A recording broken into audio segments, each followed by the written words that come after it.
Good evening, everybody. I am just looking for a container to put bits and pieces in.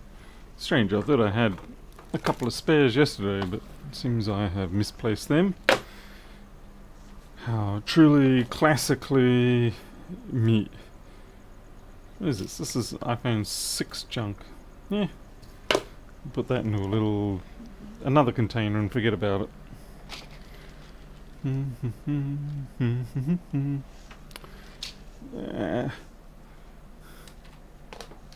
And random trash. Trash of random. Random-o trasho. More trash. Ooh, what's this one?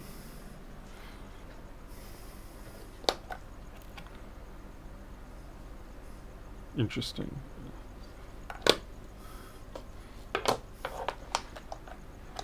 Okay, let's see what we got here. Everybody. Jim's here. Good. Right. Sorry, Jim. I know it's late. I do apologise. Many ways, I would rather that you get your sleep, but I understand that you also want a bit of entertainment in life. Who doesn't? Yeah, I was kind of hoping I could do a bit better for your sake. Right. Okay. It should be clean enough. Alright, let's get straight into this because it is getting late and I've got a big drive to go through tomorrow. Got to go for about 5 hours of driving. Let's see. Got to be done.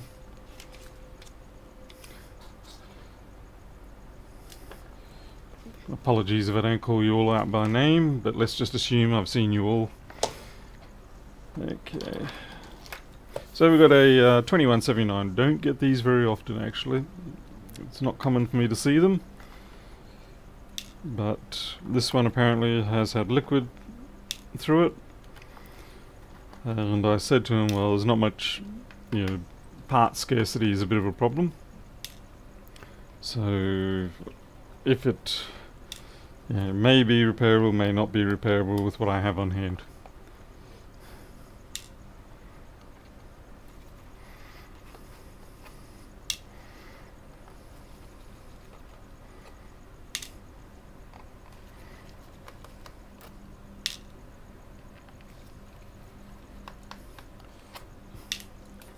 Yeah, welcome back, Jim.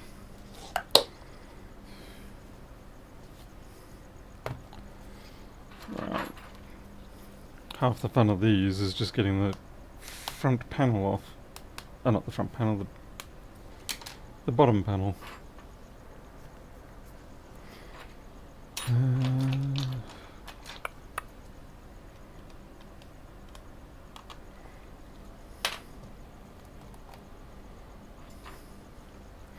I don't want to use metal implements on this, as you can imagine. There we go. Oh, it looks like someone's already possibly gotten into it. I'm not sure if that should lift off like that.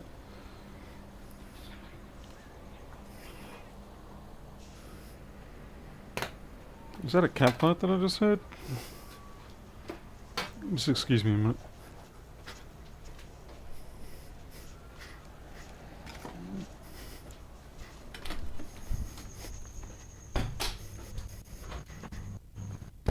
Sorry. I'm sorry.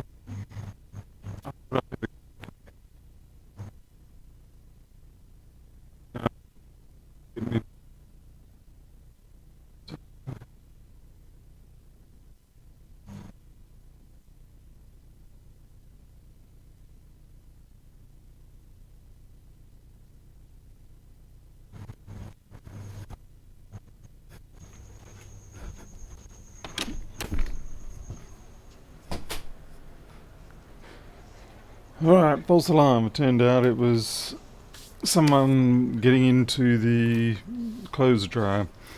I know you wouldn't think that sort of noise would be the same, but my hearing being messed up, if I hear noise I don't recognize and it's got any sort of funniness about it, I assume it might be a cat fight. But it wasn't. Alright, anyway, you've probably all spotted it, but liquid damage right there. which is kind of good because it looks like the rest of the board's pretty good, but it's just that one spot. Hey, Sonia. Camera on? Yep. And fortunately it looks like it's done the damage in what looks like, or what should be, a fairly safe spot. We'll take the board out, have a better look, but it's definitely better than being there or all along here, because if it's along here, that's your CPU regulators. Yeah, there's so many other areas where the damage could have been, but there is actually not too bad. You can see it's fried out the circuit a bit. Looks like the screw's a bit looser, or it's a fat cheese head screw. Alright, let's get this board out. Contrary to popular disdain, I actually don't mind these, the 1932s and 2179 series. I rather like the simple design.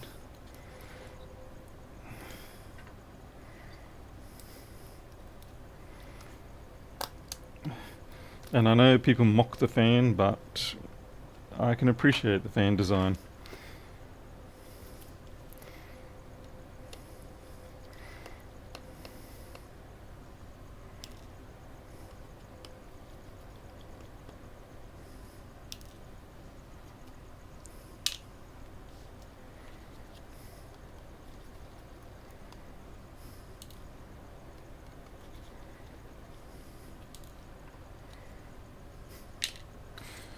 Sometimes the way things are designed are not explicitly obvious in how they work.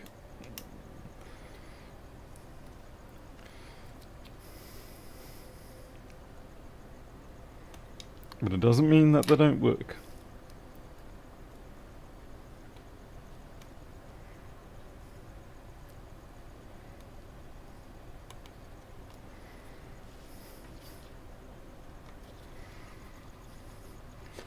I'm not exactly sure which board this one is.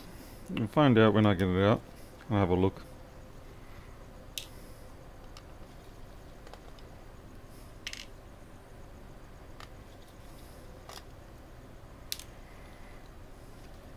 I think this might be the newer one because I don't recognize the display configuration plates here.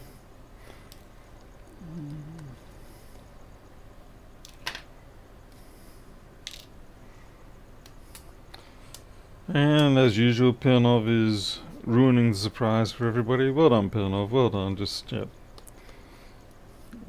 It's like playing a game of pass the parcel, and we're all trying to, get excited about what we're going to end up with. And Pernov comes along and just says, it's a train, before you can get to the end of unwrapping everything. So bravo, bravo, just ruin it for everybody.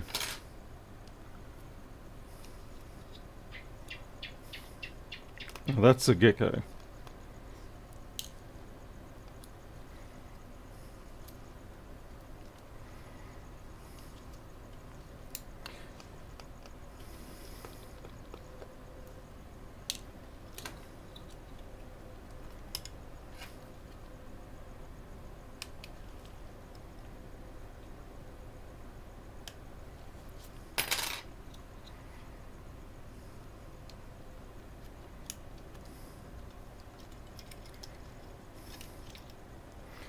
Ah dear, looks like the bottom side's going to be... Ah no. Okay, well this went from being a possibly doable repair to possibly not doable.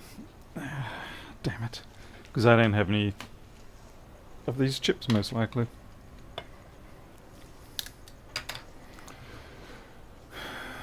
Damn.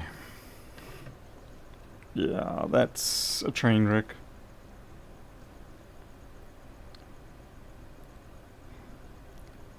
Definitely one very dead. Well, we'll reball this 17 and see what happens, but that is not good news. There's a lot of damage. It's been running for quite some time there. Fried the living daylights out of that. If it had been just that, we would have been good. But having taken out the 17, that's a problem.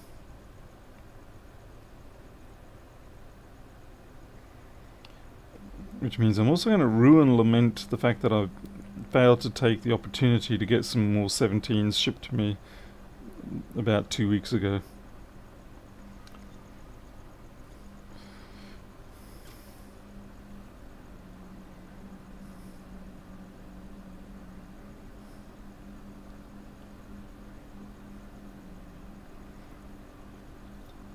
Where have they hidden the number on this one?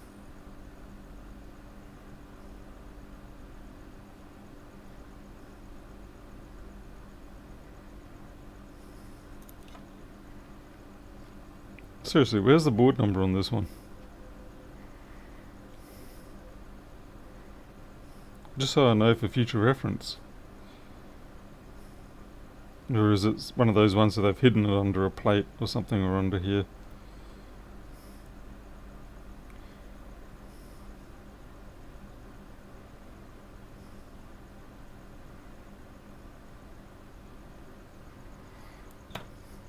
I went past it, seriously?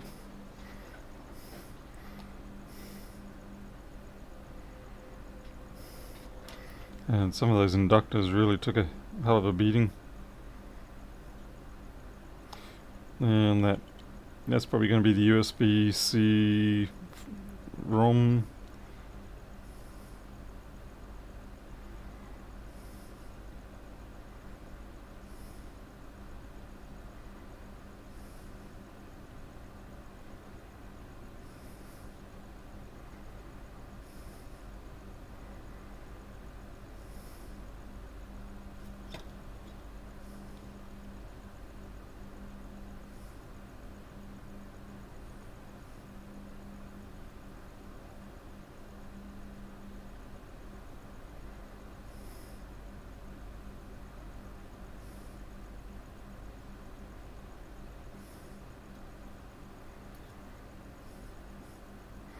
No, seriously, where? Where is it? Oh, I can't see it.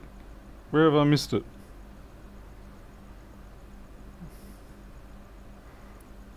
Oh wow, it even started burning into there. Blast. Oh well. Under the CPU heatsink. Thank you, Pownov. That's what it was. Yeah.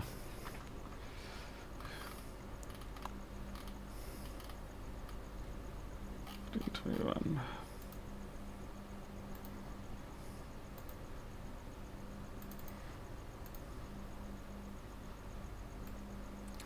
Well, at least I do have a board view and schematic for this.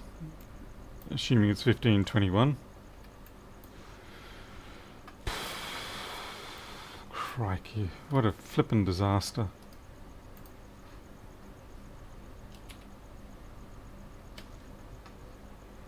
It is a real shame that you can't just knock off one of the CD3217s or even CD3215s and have these things work. Alright, well, we'll do what we can. Yeah, as little as that's going to be. We'll flux and boil what we can. And we'll see what that particular component is. I notice the focus is a little out.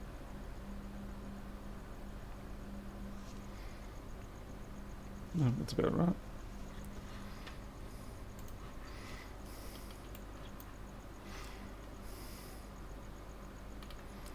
What the hell? That does not match. Not even close. Show this to 1521. Nope, not that.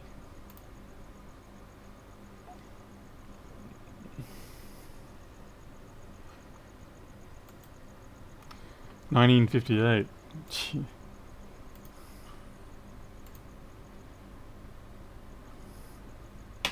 And guess who doesn't have a 1958? Anybody got a 1958? I haven't found it for free yet. The machine need to be found once for free, and then it's free for all. Oh, crap.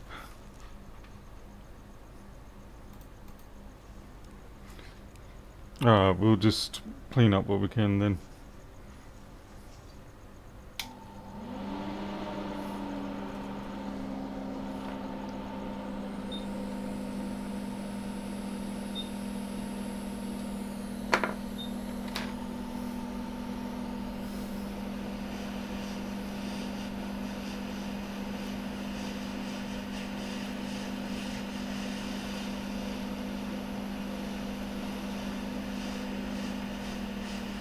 This chip looks vaguely familiar. Wondering, is it a speaker amp chip? It's a little large for a speaker amp chip these days. Probably something else.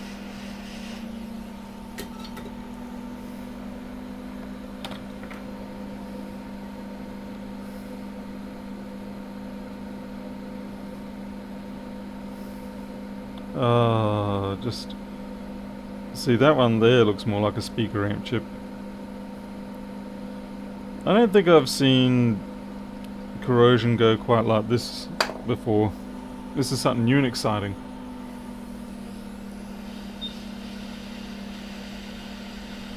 Careful not to knock off any parts.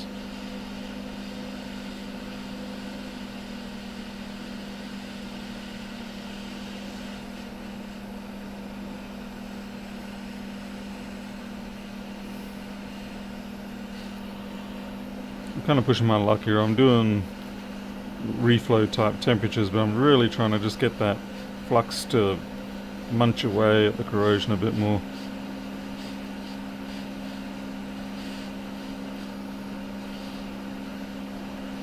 You can see it's making the board bleed. Asus FPV, I'm not a repair guy, but I had a MacBook that was coffee spilled. An idiot cleaned it up with alcohol even without looking at the bus components. I would love to fix it. No green light orange. Do you know which model it is? Because I'm more than happy to, if you wanted to send it up and get it fixed. Assuming that it's not one of these brand new type ones, where we don't have any parts or schematics or board views, but if it's one of the earlier models, then there's a pretty good chance. So wait for this to cool down, and then I'm going to hit it with some 8020. The water in the 8020 will help dislodge whatever it was that...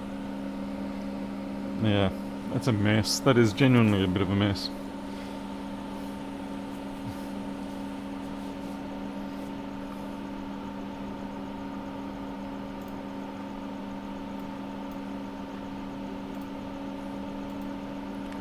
And if anybody doesn't want to send me stuff like these board views, then you can always not send it to my email address.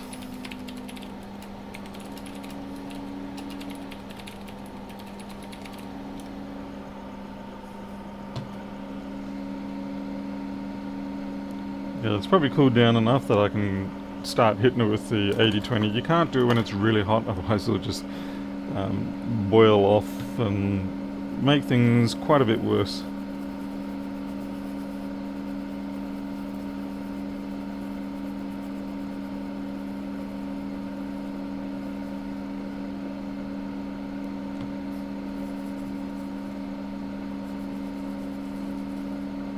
I'm trying to be careful not to knock off any parts.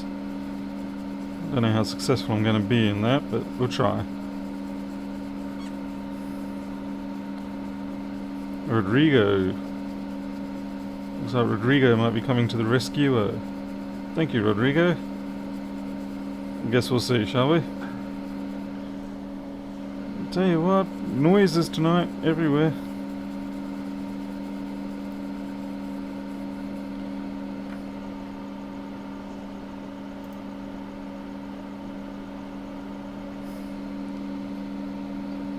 So as you can see, it's certainly looking better. It's not great, but it's definitely not looking as catastrophic as it did before.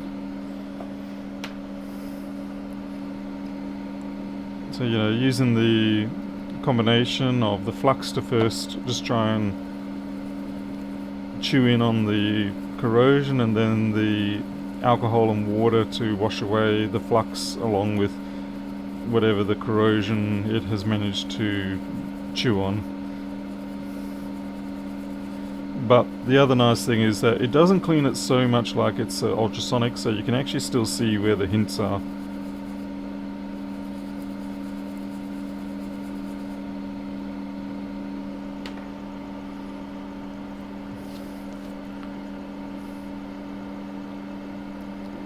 No, we're after the 1958.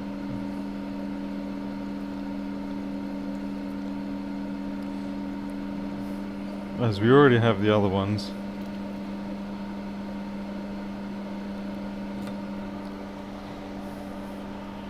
I do have the 1521.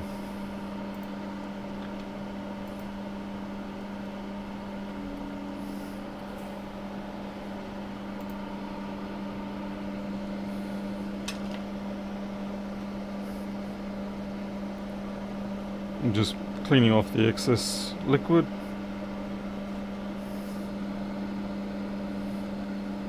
Alright, good as new.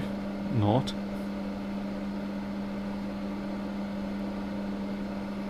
But you see, this is how, if you're lucky, this is what happens when you take it to a tech shop that doesn't do proper board repairs. They'll wash it off like this and say, yep, all good, and ship it. It's not going to be good for it. Joe, I am very tired at this point. It's been a very protracted process with regards to the home loan and other things. But looks like we're getting to the end of the tunnel on the whole home loan situation. I did receive an email from the bank this morning saying that everything is approved conditionally on the fact that I have to now, once again, prove that my financial situation hasn't changed, as in, I'm still employed by myself, and that I obtain suitable insurance for the house, which was quite a fun process tonight. I do not like being on the phone because of my hearing, and I was forced to be on the phone for about an hour trying to sort out the insurance. The complicating factor is the fact that I have this business in the house. Oh, okay, you got a 50. I think I've got a 1598 as well, but it's at 1958 is what we want.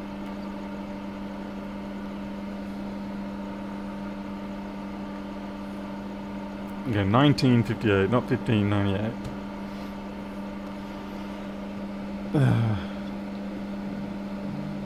Kind of curious whether I should lift up this 17 and reball it. Actually, what's the ball pattern like on the CD3217s? I should find out.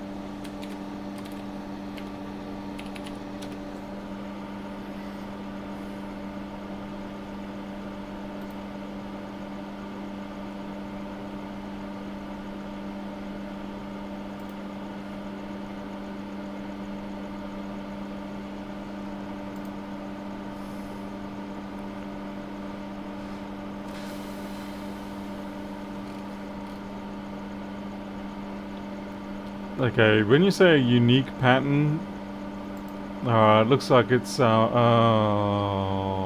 of those. Right, it's one of those crazy combined diagonal offset with gap type ones. Yuck.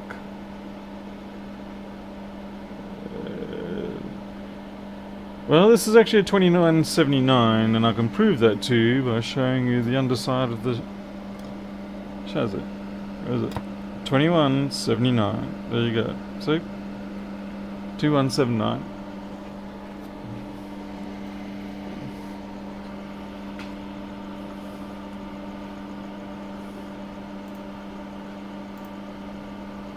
Oh yeah, good point about the search. Why don't I use that feature that I've coded?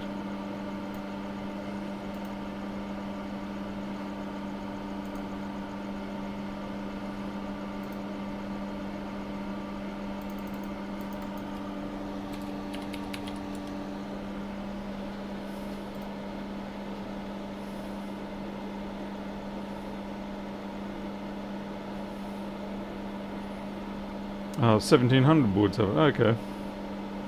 Unfortunately, I don't have a 1700 board.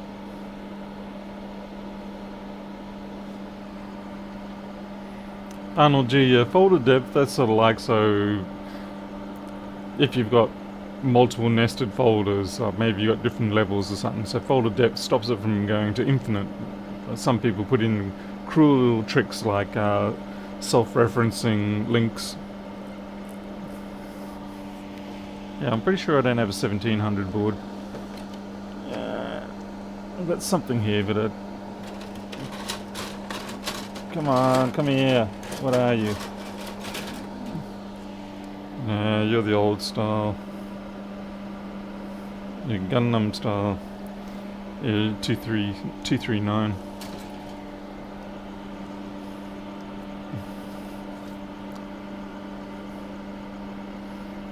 Alright, yeah, 1598, 1700 and 1700.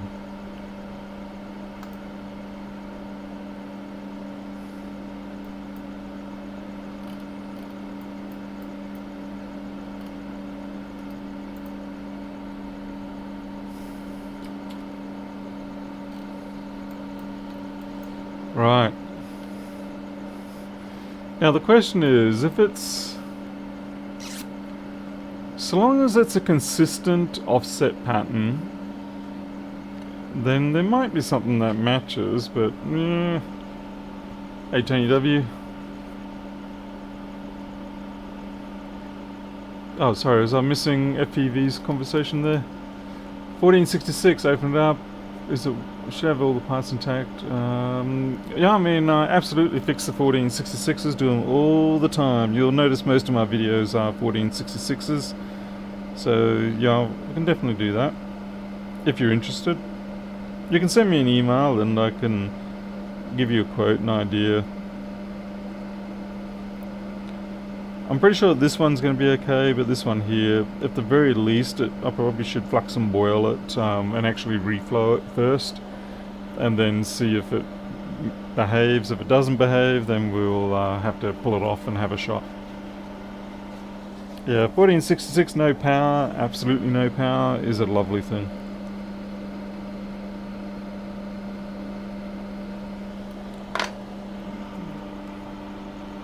Oh shoot, you can't see. There you go.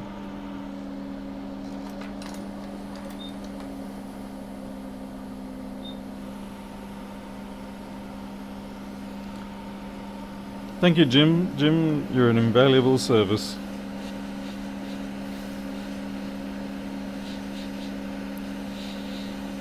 So what we're going to do here is bring this up to reflow temp, give it a wee little tap, and hopefully not, you can see it's bleeding out the top there, so that doesn't bode well. So I think it probably really should be, okay, there we are, let's reflowed. Two far left caps or resistors dark solder. Oh, there's dark solder every damn where, like there's these ones here, as though, yeah, it's everywhere, it's everywhere. And then down here, look at these ones, they've been chewed out, and they've been chewed out while the power's been applied, because you can see these are darker on the plus rail and not on the other rail, on the ground. Whereas if it was corrosion due to it just being off and sitting in a corrosive substance, then you'd tend to get corrosion on both sides. Yeah, it's more even.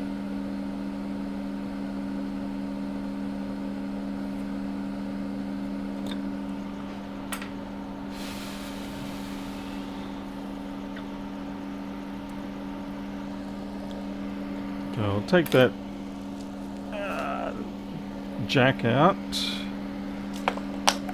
so we can have a test. What I am worried about with this is, given how the corrosion has come through, I am wondering whether it's gone through the keyboard, in which case, well, this is going to be data recovery only for now.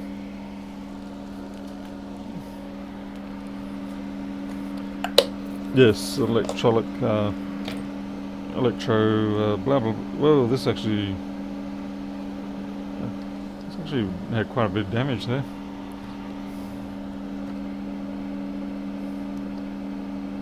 No, it was cooking away for quite a while. Alright. Fortunately, nothing on the connector, it's on the PC side connector, just on the USB side. I seem to have run out of, oh no I haven't, Q-tips, whatever you want to call them. We call them earbuds here in Australia. Hey Luke Davis.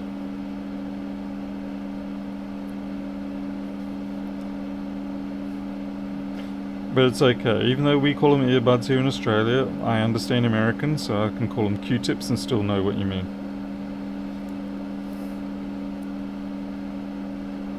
That is a nice thing, is that most of the world, English-speaking world, we generally consider ourselves quite often as a monolingual society for a lot of people.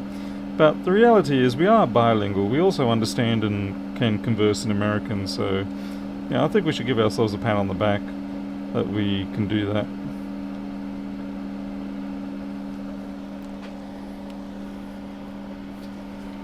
Cotton buds. Surprised you don't call them sheep buds. That actually zapped through. There was quite a discharge there. It's done a good job pitting through.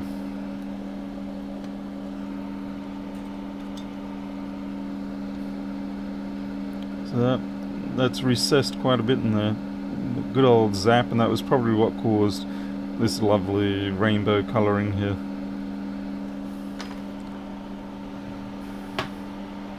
Cotton buds in South Africa. Yeah. The best thing about South Africa is when you go over there, and if you're an Australian and you're looking for a pair of thongs, and they send you to the lingerie department. That's lekker, bro. Okay. Current meter. Not the one I want to use. Where's the other current meter?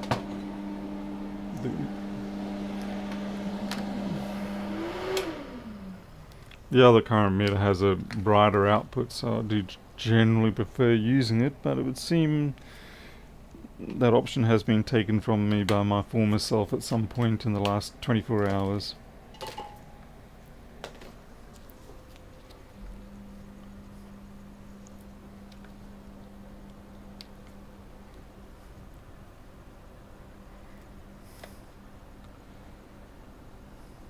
Five.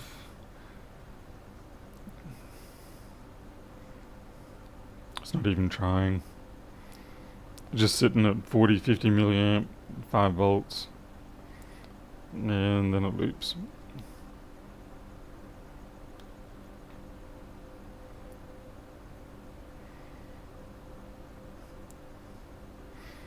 $160, 200, 300, 5 volts. It's trying to do something. 340, 500. I have a feeling if we put the infrared camera on this, it will actually pop up or something. It'll probably be the CD3217 having a field day, warming up things around it.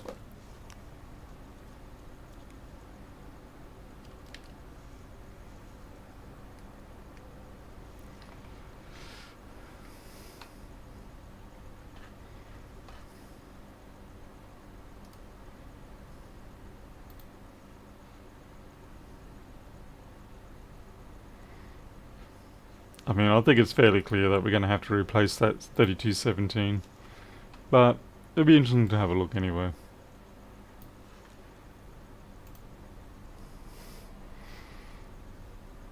The FLIR is here. Alright, so nothing connected at the moment.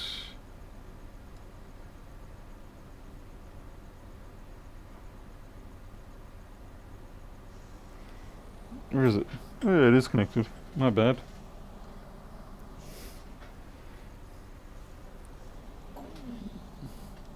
No, it's not.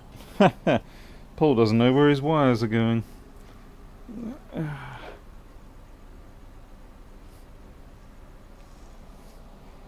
Okay, plug in.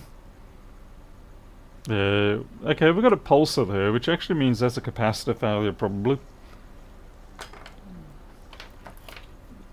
So what is that around about?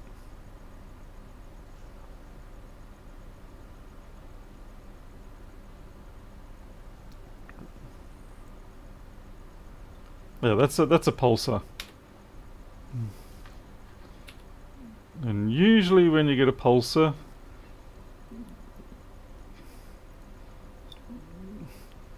it's a cap, so it's just by this little circle here. Alright. So what we'll do is, we don't have the resolution and zoom factor for the infrared camera, but it has given us a locality. So microscope. No, unfortunately there's no software for the FLIR on anything else at the moment other than Linux.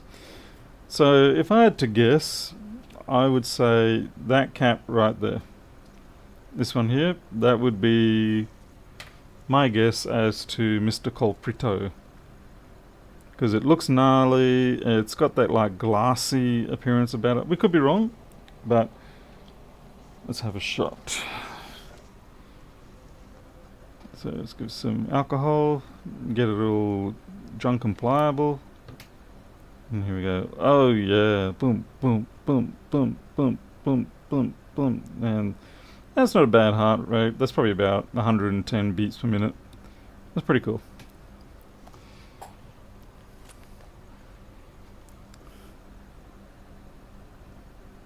That actually went for quite a while after I turned off the power.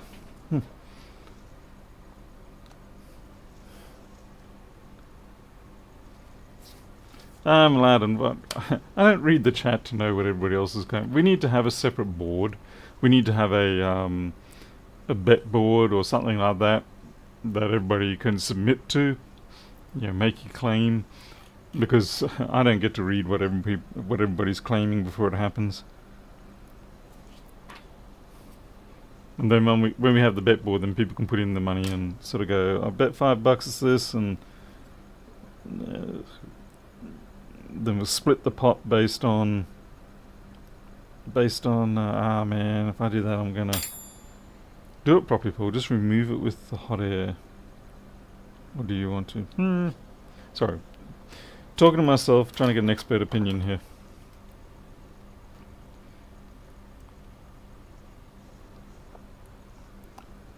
Yeah, I think it'd make a interesting. Oh shoot, man. Well, that cap's gone.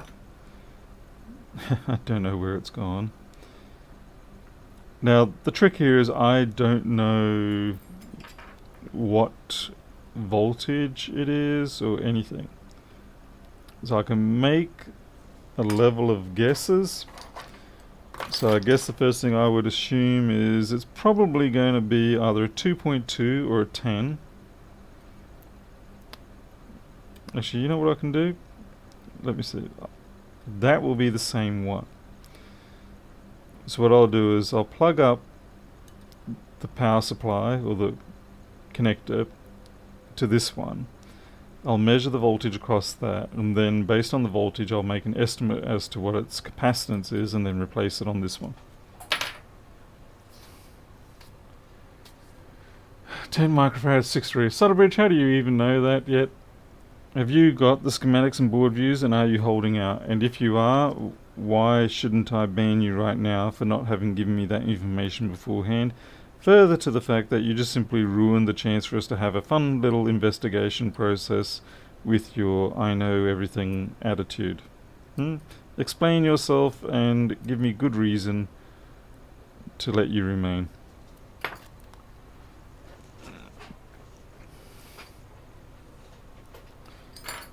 I mean, yeah, it would be the same as the other cap, but we still, like, if we don't have a schematic and board view, we still have to work it out. So I have to find out what the voltage is, and then if I like, I can rotate that off, measure it with the multimeter. I can't measure it while it's in circuit, and then at least with those two parameters I'll know. I'm still waiting for Sutterbridge to give me his explanation. Come on. Come on, Sutterbridge. Come on. Don't get shy on me now. Don't go all silent. Hey, Toast Tech, welcome. You're busy reorganizing your sock drawer. That's almost a noble pursuit. Well, while Sutterbridge is organizing his sock drawer, obviously for his sock puppets, which he seems to have a few of, we'll have to go about it the empirical method. Hey Demara, it's good to see you. Now this is probably going to jump to 20 volts, I'm going to guess. because my guess is that's probably an LDO cap, and since we won't be powering that chip off the power, then and we'll be working off this one, it's not going to matter. Can't believe solder bridges let me down.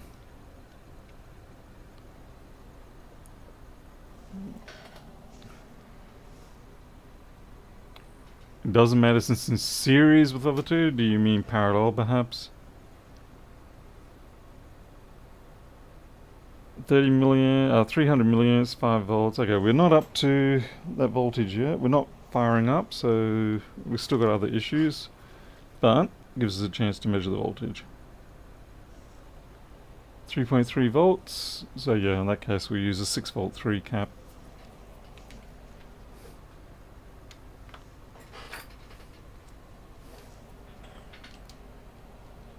And since there's no harm in doing over microfarad in most cases, not all cases, but in most cases, you can just, you know, slap on more microfarads, no trouble. We'll go for 10. So solder bridge does end up being correct for the fact that we can use a 6.3 10 microfarad, but as with school, he didn't give us his working, so therefore he gets no points for that.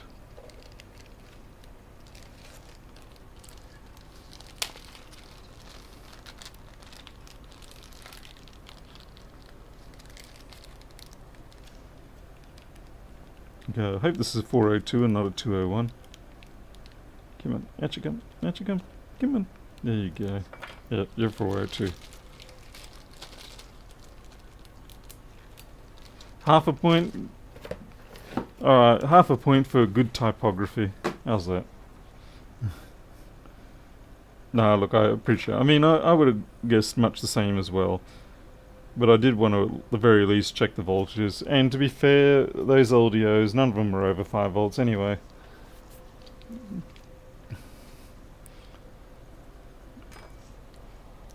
It was a good example, though, for us to work out how to try and calculate the value of a part that we don't actually have a schematic or board view for.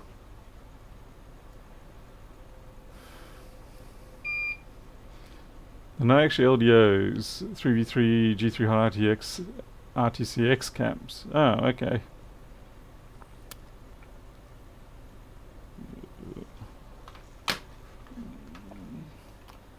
Not that I trust the way... I mean, to be fair, you're right. They do have actually... Yeah, we'll go to show what Yummy Steak's talking about. This here is the same configuration. It's just upside down compared to what we were looking at in the microscope.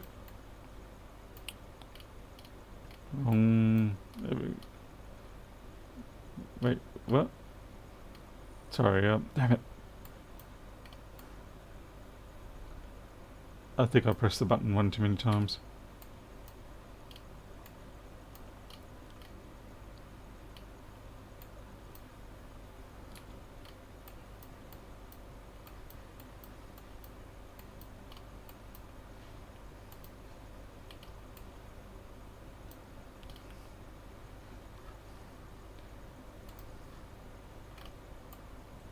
I need to fix that algorithm.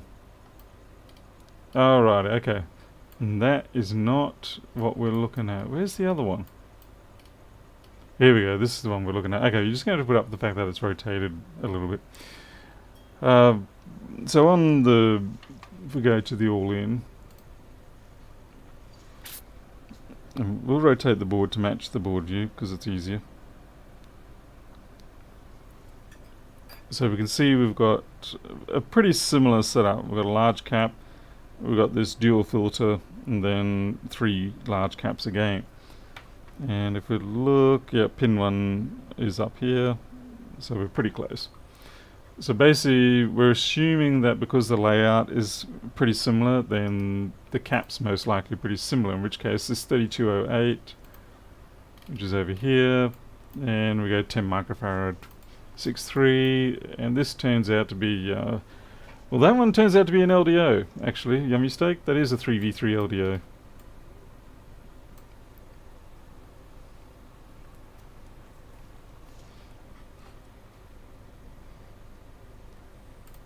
Yeah, well, I'll get back to replacing it.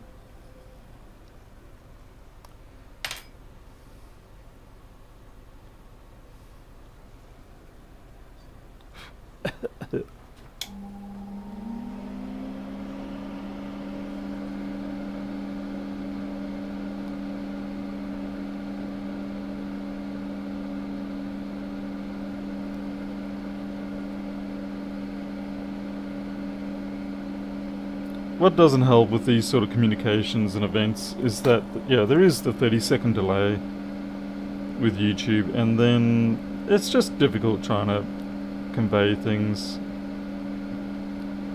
So we do our best, particularly when I'm not always fully paying attention. I'm focused on doing the fix here. Hey ZX.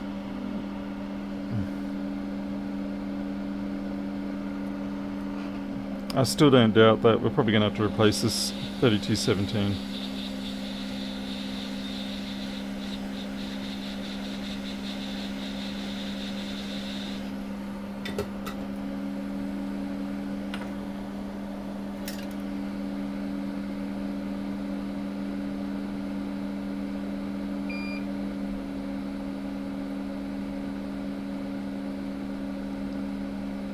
Damn it.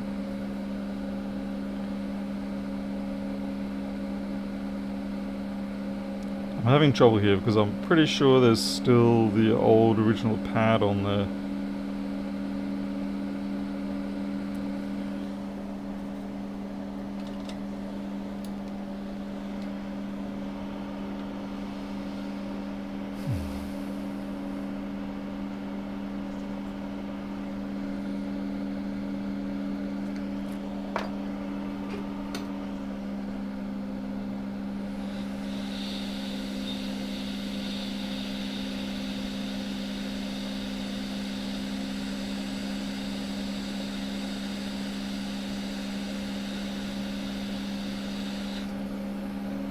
And I can appreciate your frustration, all the people trying to assist. You have to remember, for a long time I tried to do that sort of thing. Well, I still do that sort of thing when Lewis is on his repairs, or in fact anyone else, and you're just trying to help and throw in some insight and things like that. And it can get exceptionally frustrating when you just keep missing the mark, or you can't get the communication across, or the 200 character limit inhibits you from conveying enough context to make things clear. Yeah, it becomes a bit of a living nightmare trying to do support like this or helping people. Blow the Dark Souls just in case. I'm going to do one thing at a time here.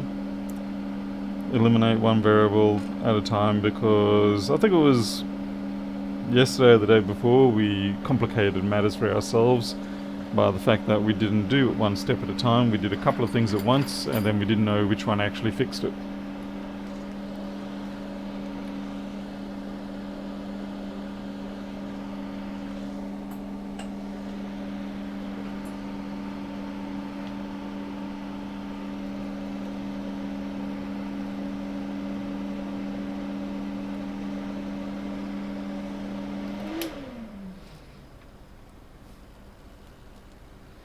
Alright, so we've got a change of behavior. It's now rebooting. We're showing 270, 300, and then it cycles. So it means it's probably trying to get up to the 20 volts, but there's something else bothering it, which was probably the corrosion under the CD3217.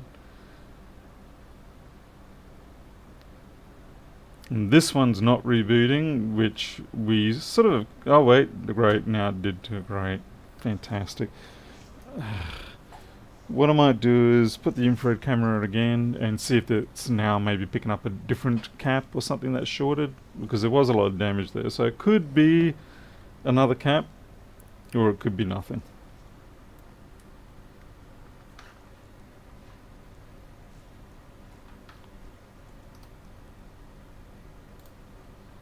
Rehot the CPU.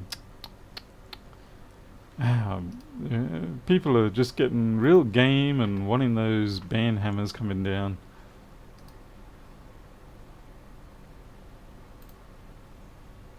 Come on, infrared, are you alive? You're going to sleep. Who said you can go to sleep? You had to do it, yeah.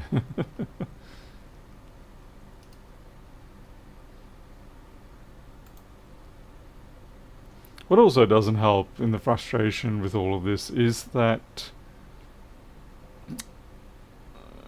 there are a lot of steps and processes that very rapidly get done when you're working on your own. Yeah, you just quickly chew through them, and yeah, it makes you get on with the job very quickly. Whereas when you're doing it online like this, you don't really get to go through it as quickly, and people are like, come on man, you're taking forever to get this stuff done, what's taking you so long? And it's not because you're incompetent or anything per se, it's just a case of, because you're talking about it, you're trying to do the steps, and then you're also trying to, you know, set up the equipment and make sure people on YouTube can see and all that. It easily takes 2 or 3 times longer, if not more.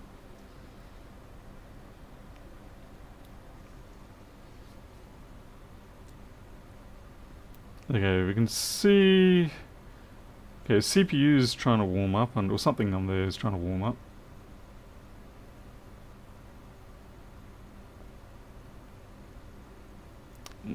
The 3217 is warming up slightly. This heat that you can see is from the reflow. The point here is that we don't have any pulses or anything like that. We'll flip it over. So it's T2. That's fun. Everything looks like it's warming up, sort of how you would expect. So at this point, I would say we're going to have to reball or replace that 3217. Oh, you can't see. Thought I'd switch it over.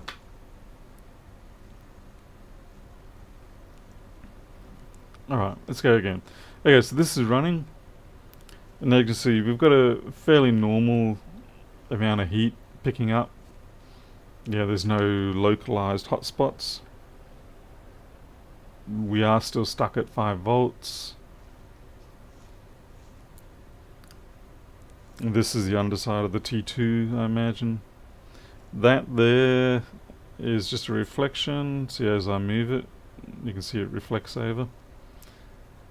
So I'd say we don't, at least at this point, we don't have any other shorted caps causing trouble. We do just have the 3217 likely causing trouble.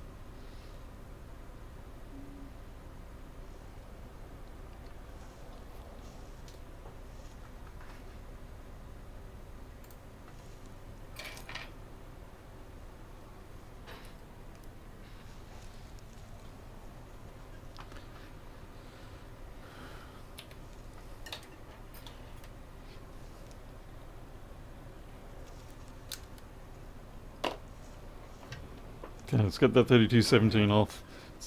I mean, the amount of bleeding it had underneath it pretty much told us that from the beginning. But again, you know, a lot of this is being done for the benefit of the entertainment for those watching, and also to just ensure that we go through the various process of eliminations. To get the fume hood on. It's almost like I should have it that the fume hood is turned on when I take the hot air out of the holster. That would make a good integration.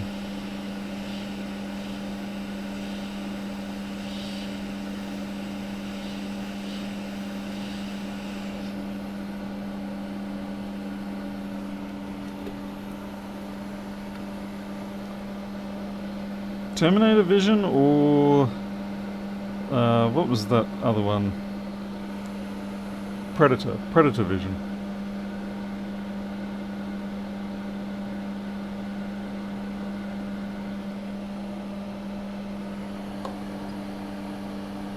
We'll have a shot at reballing that.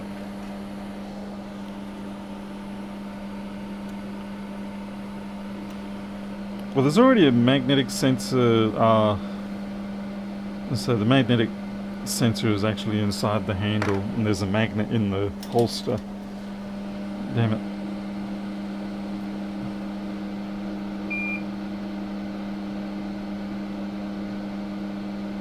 No, I don't want a big blob of... Nah. Assistive heat, please. Calling in the A10 air support.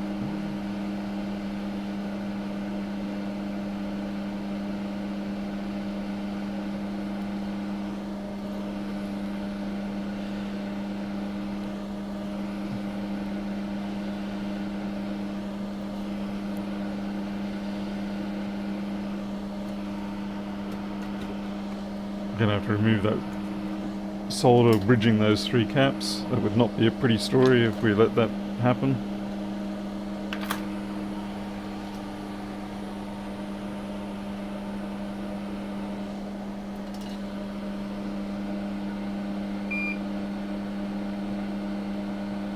Damn it. Board moving because I...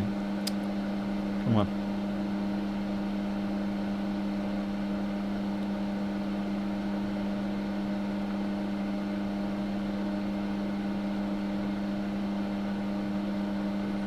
Alright, that's better.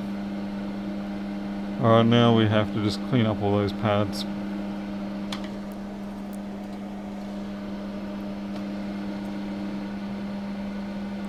Trying to decide which way I want to wipe this. Probably that way.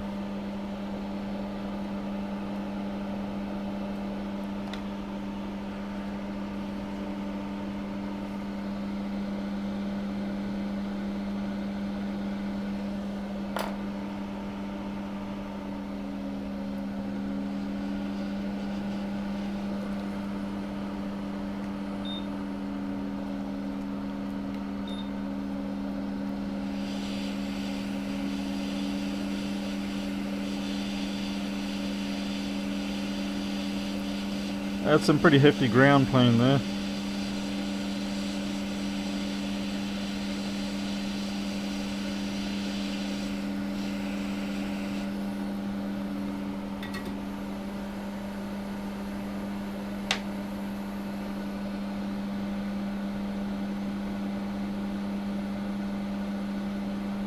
Those resistors there, they look like they could be trouble.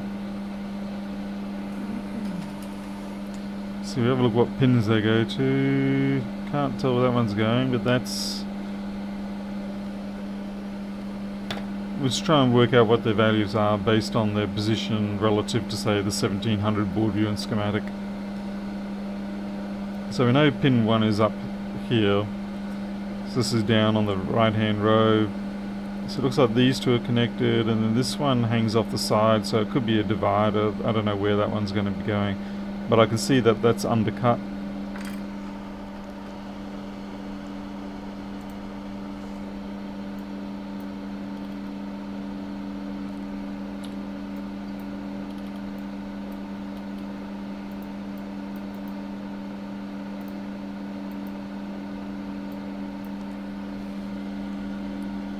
So is that third one up? It goes to... Okay, that looks pretty similar.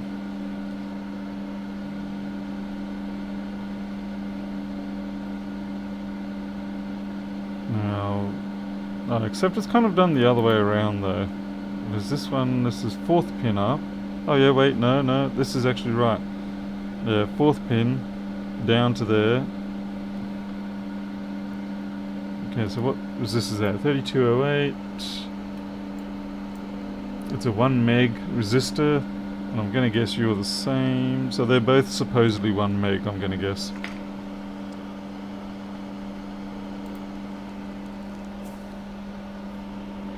Yeah, I see this pad down here has a little bit of solder on it, but it's not enough for me to go back and completely redo all that.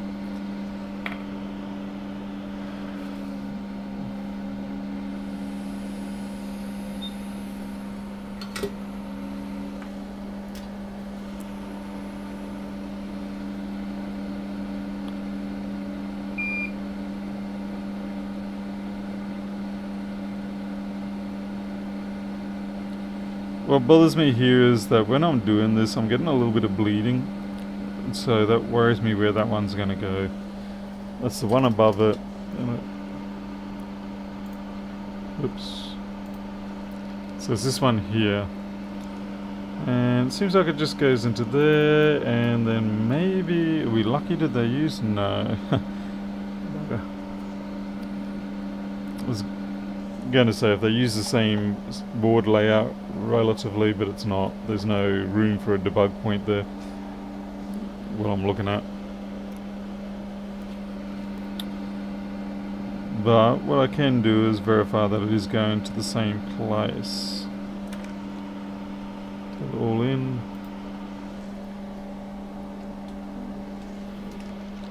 Bring up continuity mode.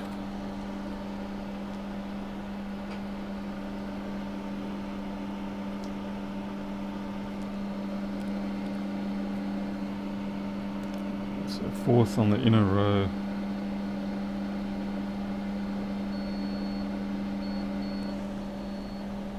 Oh, honestly, I cannot hear that buzzer. I really got to do something about that buzzer.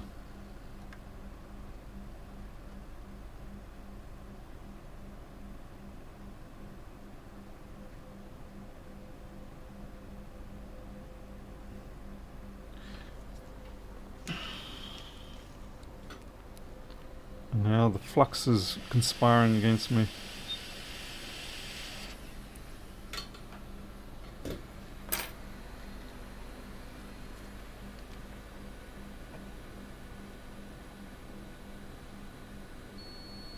Okay, it is connected to that pad.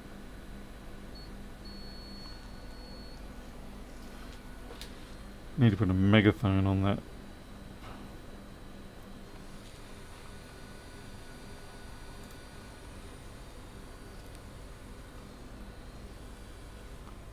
Hey Paul Marrow, hook the output of the buzzer to an electric shock in your chair. You know, that's not the dumbest idea I've heard.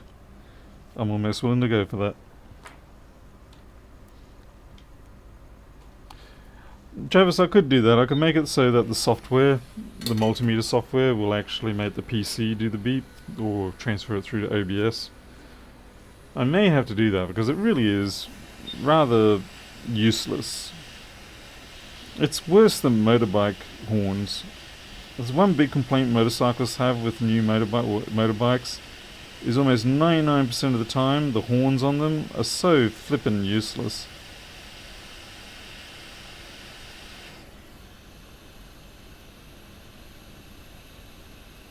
Alright, we'll take the opportunity to make sure those are 1 meg ohm resistors as well.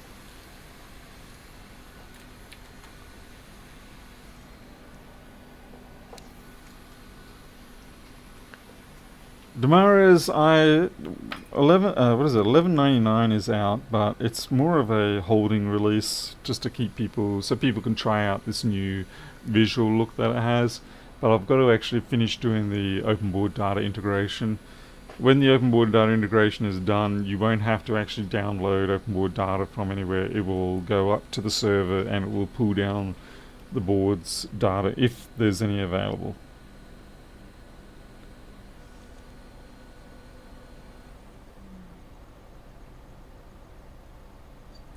It's kind of telling me it's open circuit, that one, which I don't quite believe. I think it's just I haven't stabbed it enough. Okay, that one does seem to tell me it's open circuit, but... And you're also trying to tell me you're open circuit. I just don't believe it.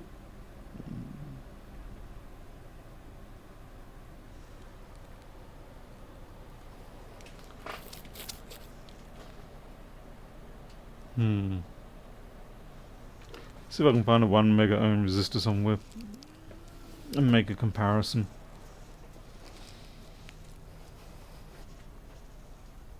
Let's see, resistors greater than 10k.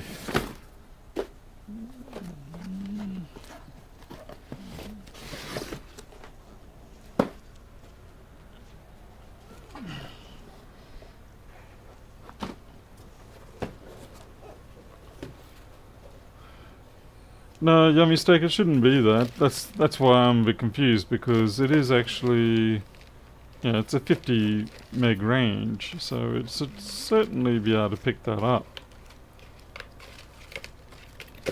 Well, that is just flipping useless. Okay, Crazy Joe. Well, look, I appreciate you being here. You know that. Okay, 0 ohm, wrong end of the spectrum. 10k, 100k, 3k, 2k, 0, 10. Come on. Come on. 1 meg, 201s. Yay! Crowd celebrates that my former self actually did something right. Honestly, I'm just gonna take them off and put these new ones on. There's no point me doing anything else at this point.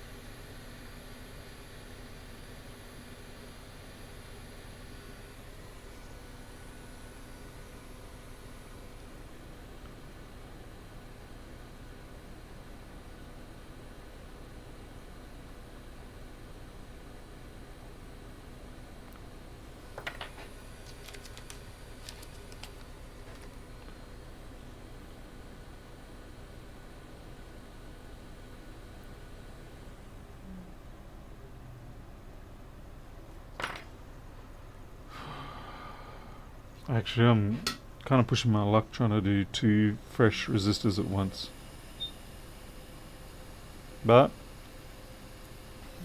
I do have age and treachery in my favour a little bit compared to teenagers, and so therefore, as you can see, I can get it done.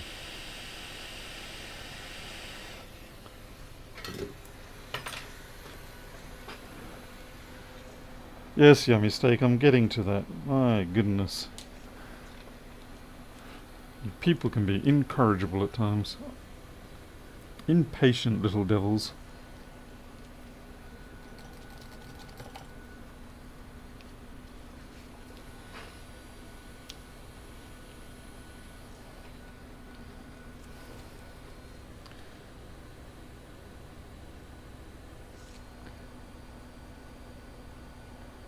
Alright, so the value is not going to be registering 1 meg, and yet it does. Anyway, I was going to say it shouldn't register 1 meg because it is in circuit, but there we go. So that's properly in spec. So the end caps on those resistors would have been a bit dodgy. It's not to say that they weren't operating, because the bottom caps, the pad that was actually soldered to the pads, may have been functional. And you do get that a number of times, like you can have the top side of the resistor or whatever, it's just dead, it's no longer connected electrically, but the bottom side is. Still, you do want to replace them at that point anyway. This one up here probably could be looked at as well. What are you? Okay, coming in from the pin 1. So 1, 2, 3. Okay, that,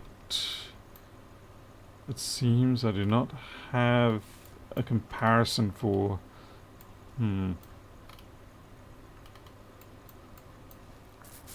Yep, joy of not having this board view and schematic. Okay, that one I can't make a comparison on because the 1700 does not seem to have an equivalent.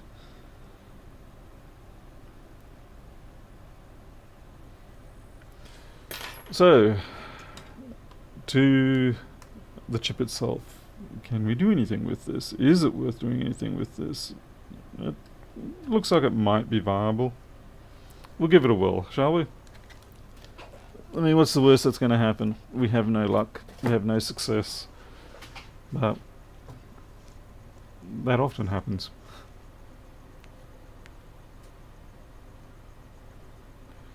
Where's your cheese toasty? Oh, Paul Mara, wouldn't I love to? Yeah. Cheese and ham or cheese. Yeah, just cheese. Toasties are good.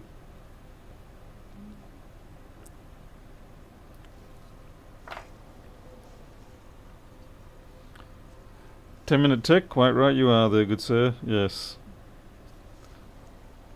people who disagree with that are the youth. And they shouldn't, because it gives them prospects for the future.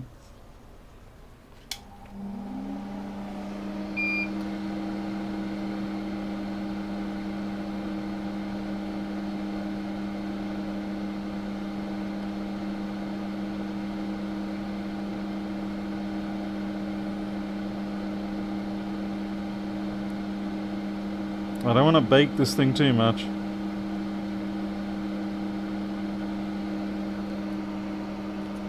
Get yourself a toasty. What? I thought the point of being married was to force others to do your bidding. At least that's what my wife tells me. When I don't want to do something, she says, "You're married to me, do it." And I'm like, okay.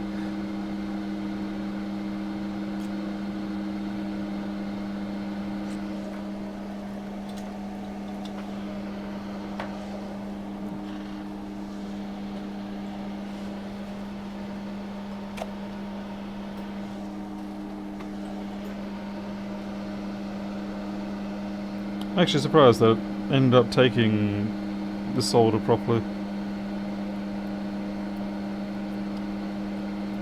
Needs to have a bit of a clean up, of course.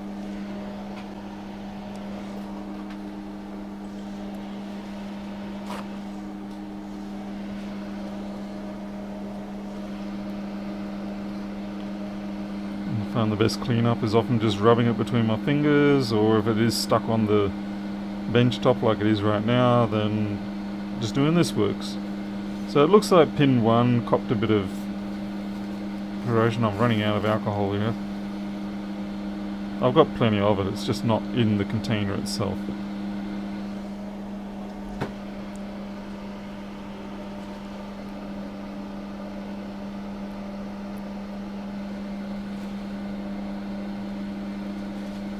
Now we have to see if we can find something that has even remotely similar patterning, even if we've got to put down a few balls ourselves. I mean, well, we don't have a stencil, so what else are we going to do? Cry about it? That didn't help me. Not last time.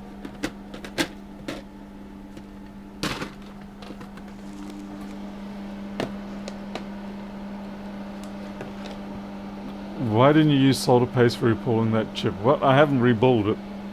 All I've done is I've just faced it with some leaded solder. It is not yet reballed.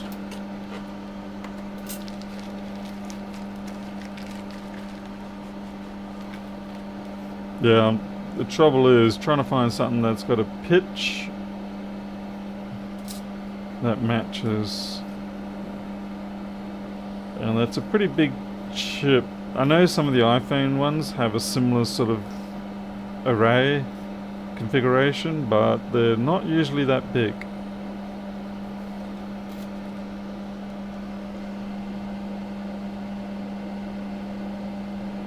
Damn, we could have almost had something there. We could have almost done that manually, but it's the wrong pitch.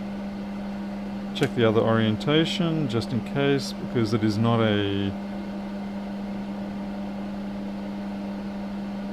So close, so close.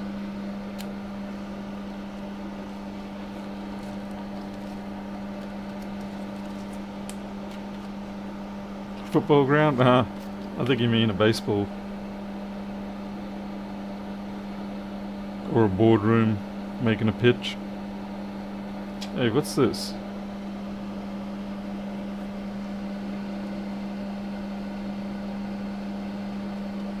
I'd be laugh if this was an actual stencil for it. Doesn't feel like it though. Especially considering I can't even...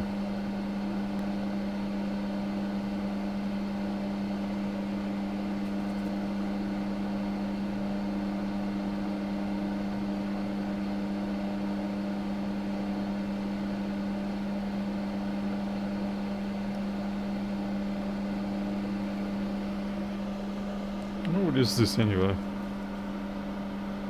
It's an XS Max chip stencil. Hey, any 555? All the stencils in the world, not really. And can't find one.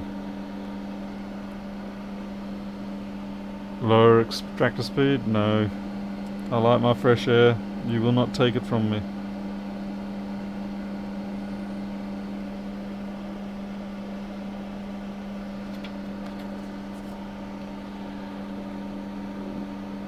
Unfortunately, no, there are not universal stencils for this. When you get into these sort of offset pin stencils, it's rarely universal. If you're lucky, we're trying to find something with the same pitch, but it seems like we're not even getting lucky there. We may have to manually resort to dropping little 0.2 mil balls, I'm thinking. Maybe smaller. Either that or manually dab.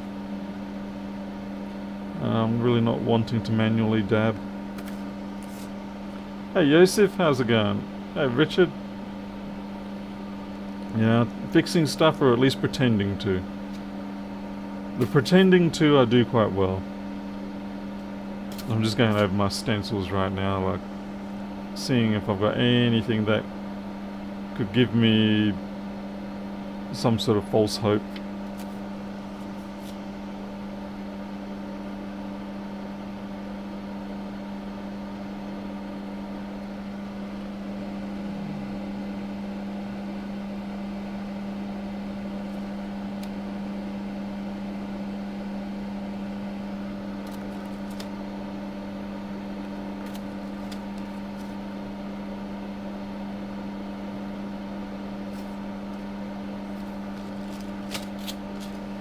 Nothing amongst all those.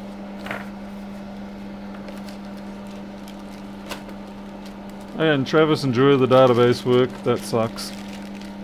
Especially when you import it wrong and you got to roll it back and then you got to do it again and you got to roll it back and then you find out you put it in the wrong one and you got to do it all over again and then you find you didn't get all the data when you did it. And yeah, good luck to you, sir. It's no fun at all.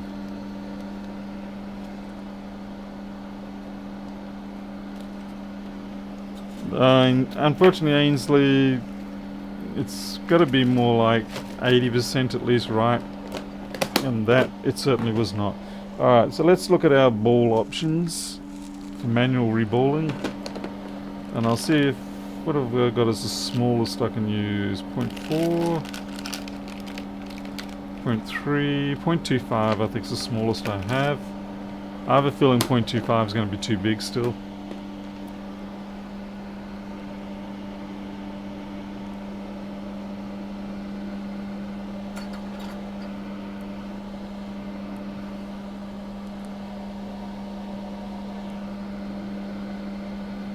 Okay, let's stick this in here. Actually, yeah, 0.25 might actually work, come to think of it. Yeah, that might work.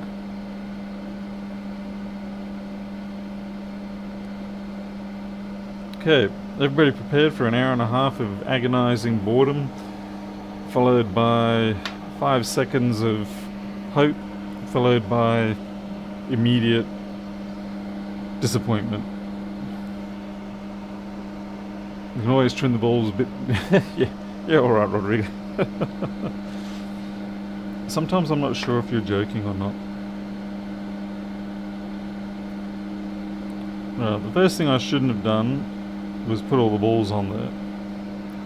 Now, the question that comes to mind is, do I reflow them one at a time? Or do I just coat the whole chip like I am right now, place the balls, and then use the hot air at a very, very low airspeed and basically bake it? These are the choices that I am presenting.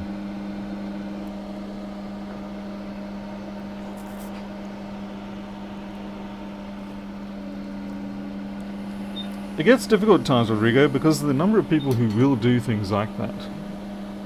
Like, you see those videos of people who've done amazing rework and you're like, wow, you know, that's That's just sheer, utter, pure, brilliantly amazing talent. It may not be realistic, but you got to admire the talent. Shake and bake. Alright. Shotgun approach, limit overheating temperature. Okay, so what you're saying is disperse the... do multiples, but do it dispersed. And I think I probably should use non-bonded balls. Like right now, these are all clumped together like tapioca.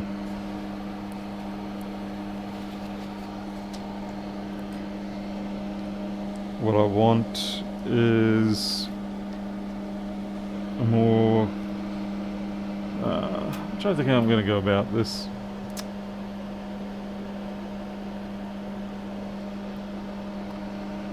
With wires. Oh, hell no.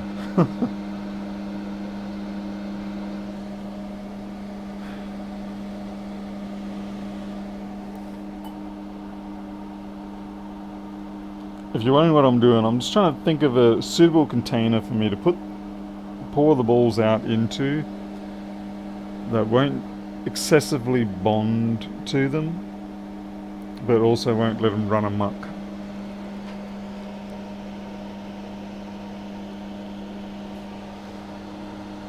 It has to be very shallow as well.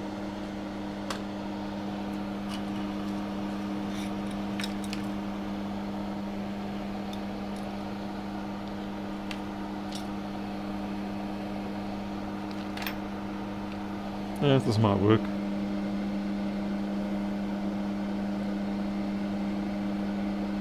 It's not great, but it sort of fits the profile. A drop of alcohol, that will... yeah, that's a good point. You actually make... it will obviously evaporate off, but you do make a good point.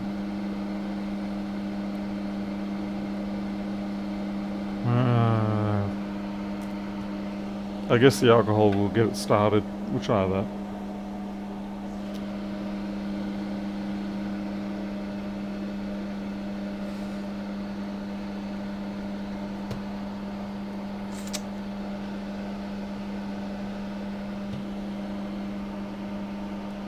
Flax paper.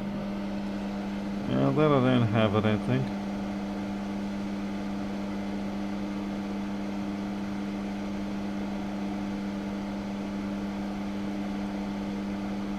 Oh, shoot. I think I've just lost half my balls. Yeah, we've got a few.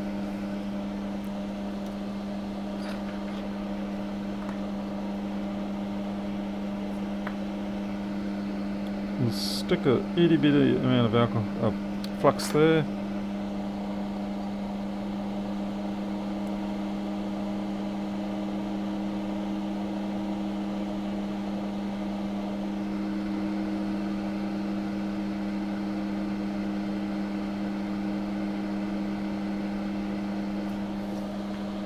Let the madness begin.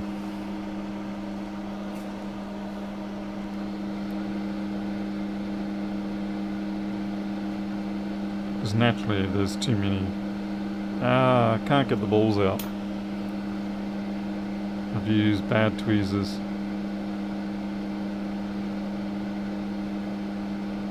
Right, this is creating its own drama. At this scale, the alcohol has a surprising amount of viscosity.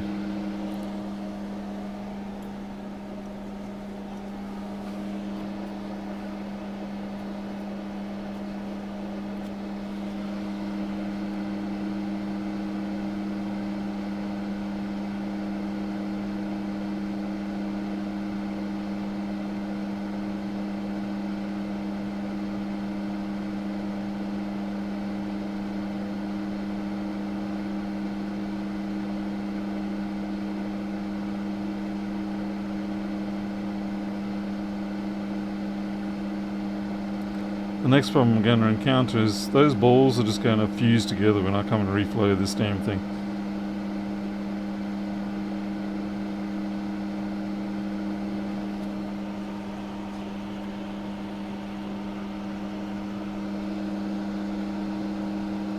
There is surface tension, yes, but there was also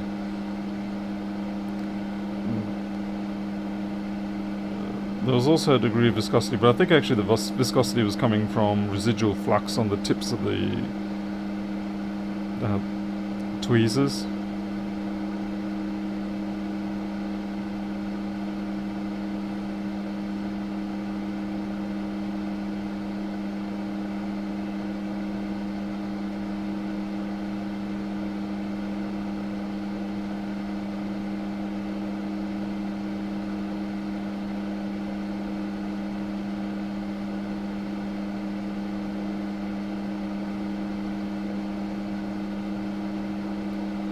We'll do a row and see how it behaves.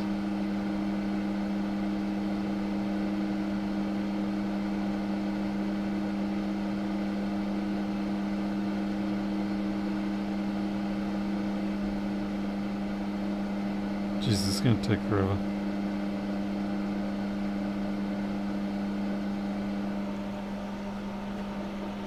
Oh boy. Okay, so we've got a row, and I'm just going to push this up and out of the way of that pile of balls. I'm going to go for... no, whoops. 10 litres of air per minute. Temperature 340, I think.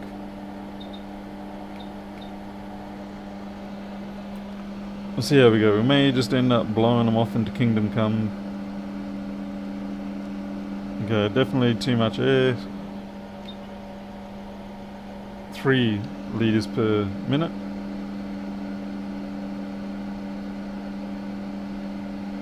I guess the other alternative is just shove them around and see where they're willing to go. The excess flux has already proven a problem here. I have to really control that amount of flux that's going on those.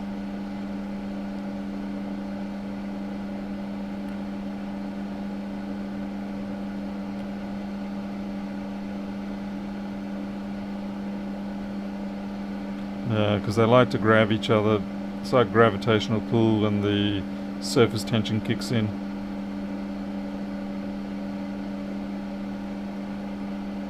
Okay, so we have to make sure we don't use flux other than what's just on the bare surface of the balls.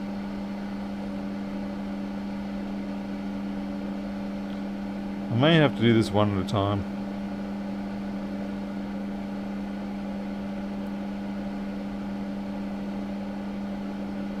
Wow, even at 3. Okay, 1.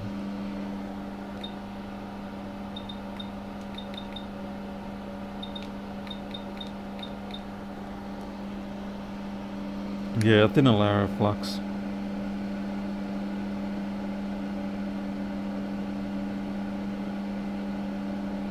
Okay, we are getting shifting.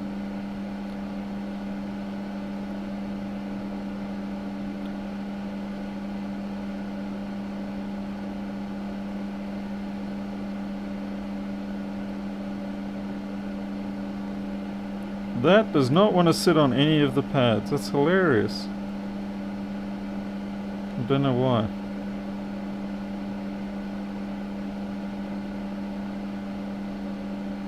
So there's a surface tension on the pad itself and it doesn't want to bind in on it.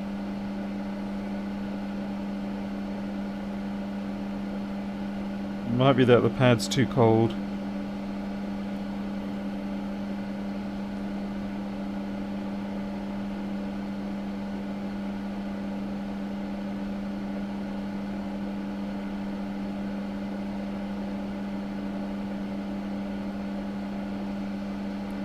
Alright, we're done. That's it. Let's put it on and try it out.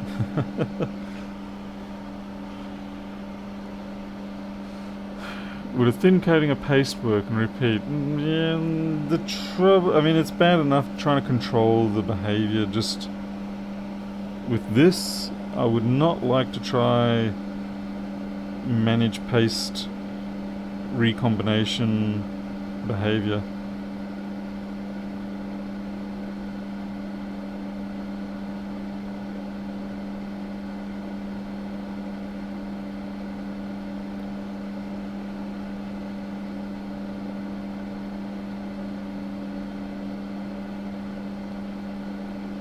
Damn it, it's stuck to the actual...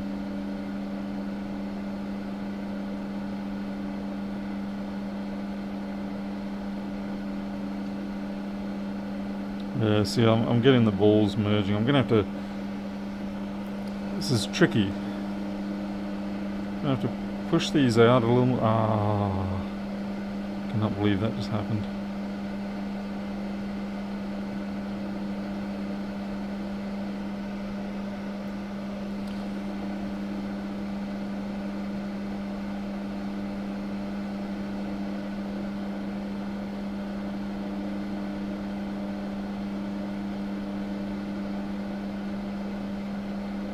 Ow. I don't even know where that one went.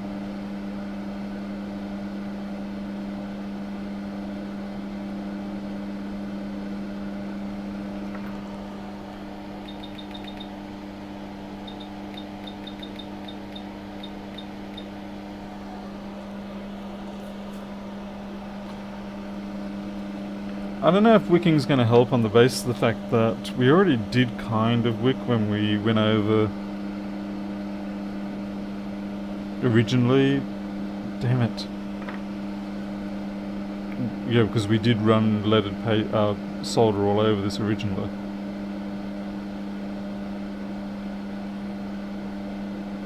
The problem we've got here is that the chip itself is remaining cold.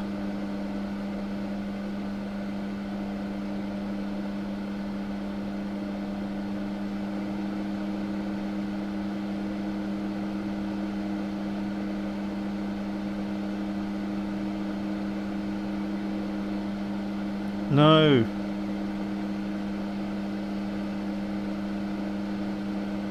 I must have to use my Darth Vader no then.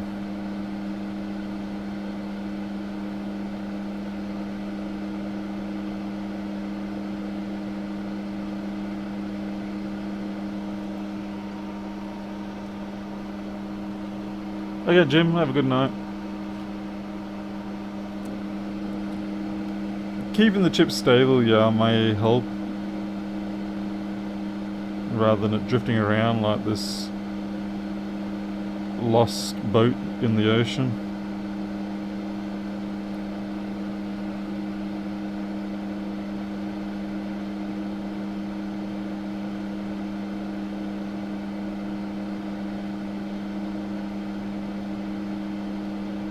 Wow, you're just not interested, are you?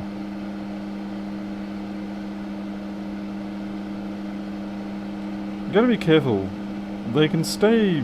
Yeah, look at that. They can stay molten for a considerable amount of time.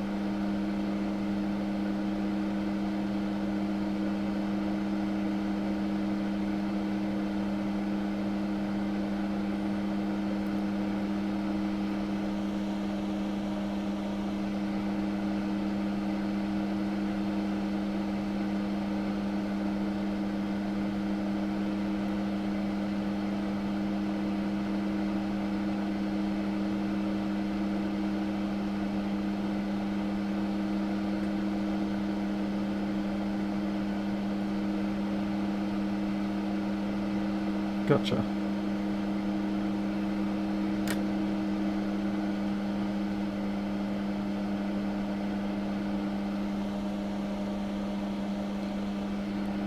Viewership should drop quite considerably right now.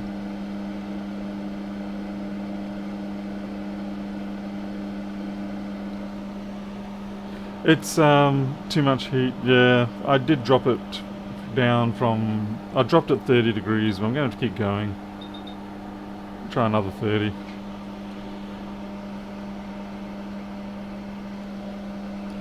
This is pin off. Use very clean tweezers and the balls don't stick to it. I kind of want the balls to stick, because it lets me like do this sort of carryover.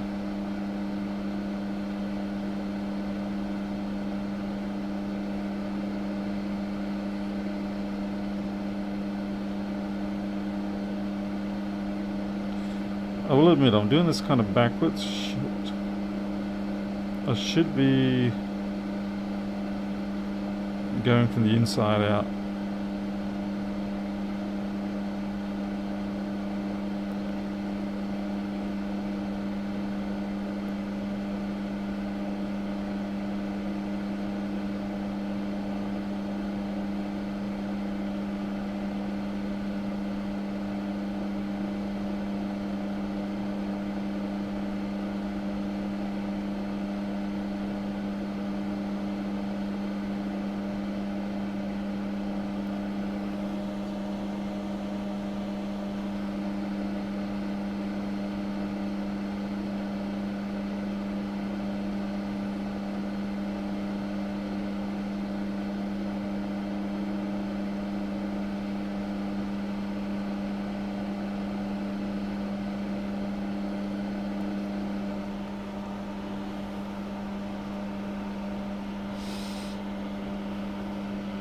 Oh, Margarita Doctor's here. Hey, Margarita.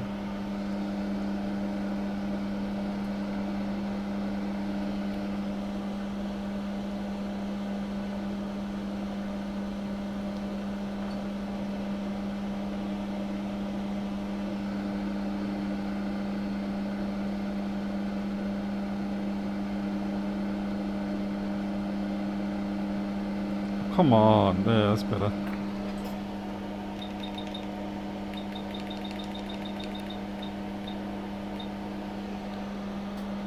There's no stencil, Crazy Irishman. I am being as your namesake. I mean, yeah, you can get stencils, but I don't have one. So, we have to do it this way, the madman's way.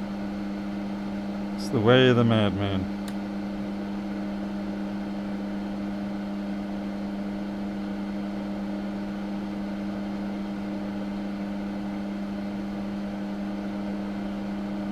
I am getting frustrated with the way that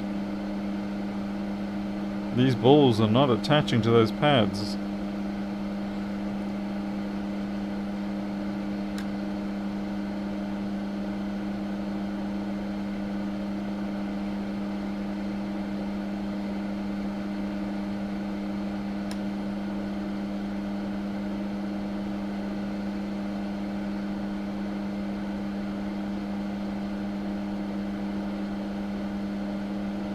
And I don't know why.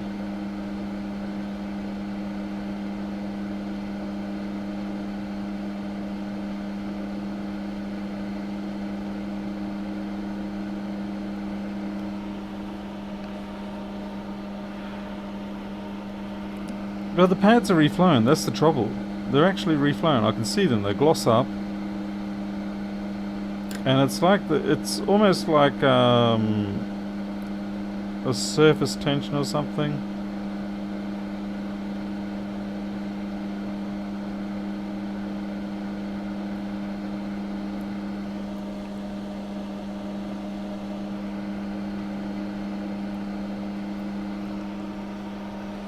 Non-solder original.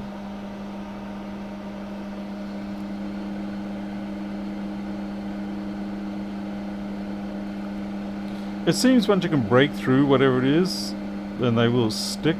But you gotta get through it first.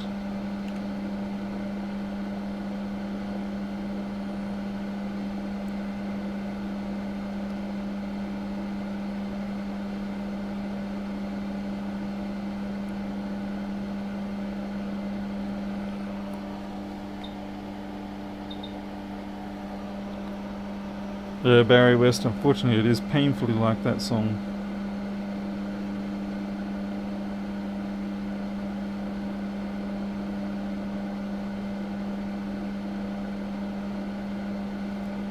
It doesn't matter if they get a bit squishy like that.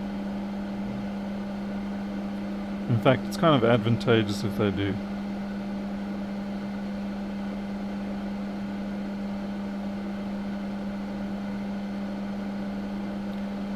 Honestly, this is almost like something you could do with having a, what do you call it, a heat mat.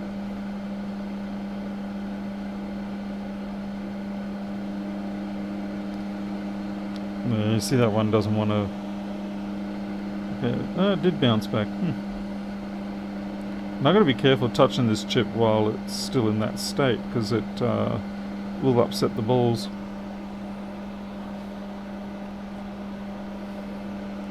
Yeah, we're just going to have to keep at it. Man, I'm creating some seriously deformed ones around here.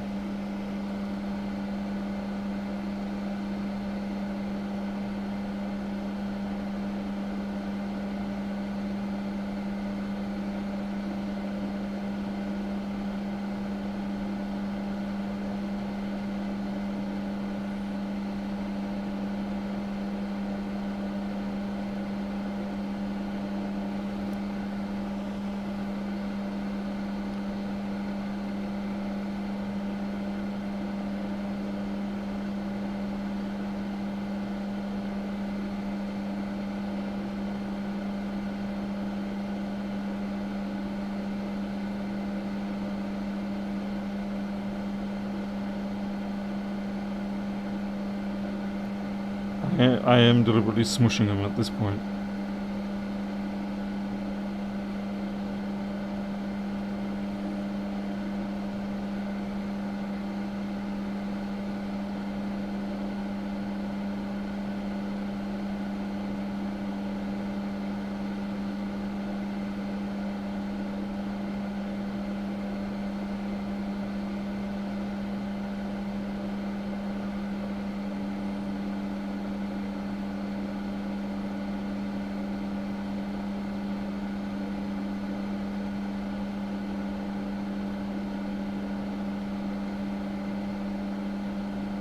Whoops. We've got a flyer.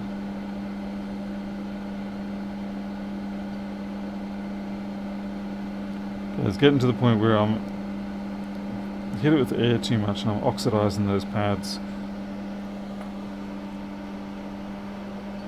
Yeah, and some, hey hedgehog.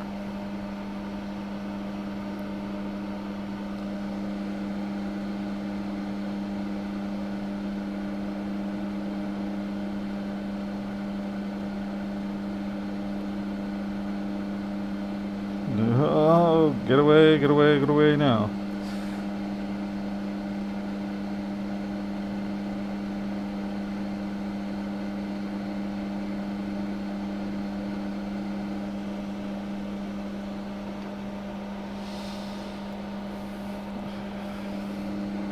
At least the 3215 was a standard sort of square grid configuration. Unlike these horrible kind of offset hex style.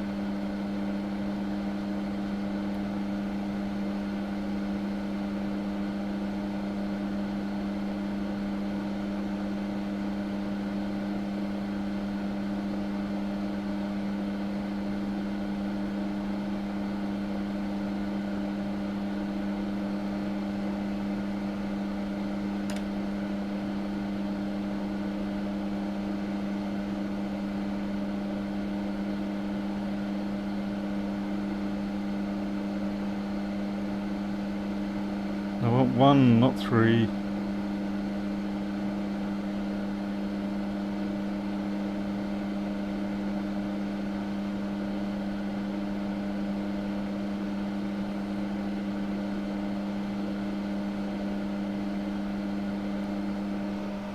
We're getting there. And yes, we do normally, but this is a chip that I do not have a template for. So we are now demonstrating the levels of stupidity a person like myself goes to in order to do something that probably won't even work. Mac madness, as it were.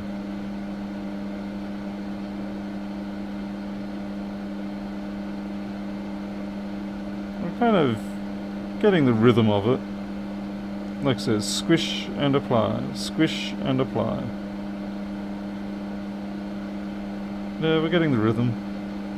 Got the rhythm. Anyway, yeah, shut up, Paul. Don't start singing. You'll lose all your subscribers again. Hell, I make Kylie Minogue's locomotion sound like opera.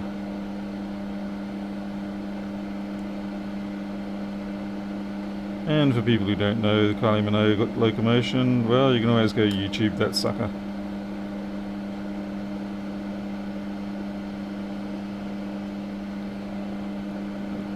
Even back then I couldn't believe that they actually released that signal, and more to the point that it was popular. It was like, what the heck? What has this world come to?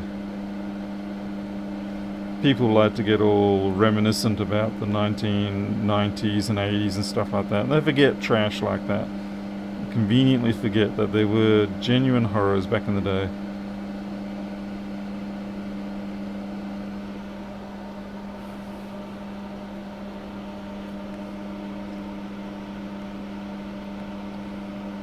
A Zen Master, very far from it. If I was a Zen Master, this board would fix itself. If I was a reasonable master, these balls would organize themselves. Instead, I'm just a lowly pleb who has to do things the hard way. It seems that I am destined to do things the difficult way. Don't you dare merge.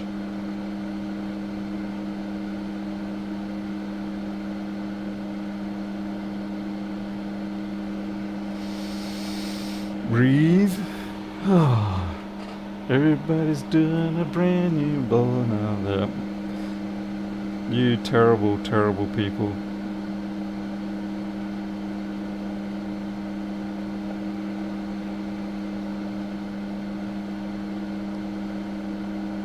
I've put these balls, I don't know if you can see them off the side here, in the worst place because my hot air gun,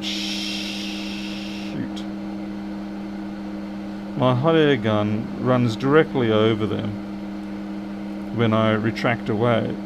So of course they're going to get heated up over and over and over, and they keep fusing together. So the next batch I need to put on somewhere else.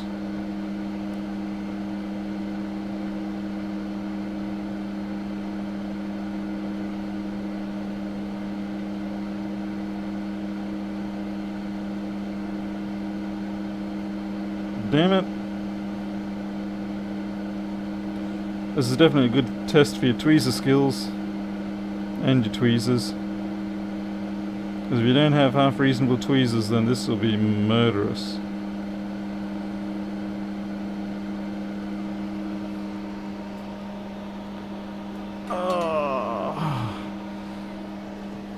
MALS, yeah, being a Zen master maybe part of swearing is that is part of Zen. Emitting all the bad energies.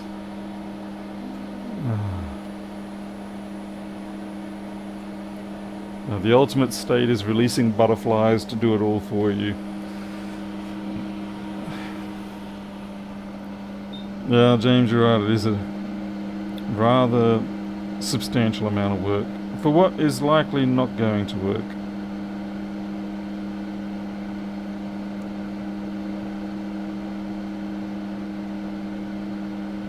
Unfortunately at this stage options are limited, and so we have to pretend we're like Tony Stark in a cave with a bunch of scraps.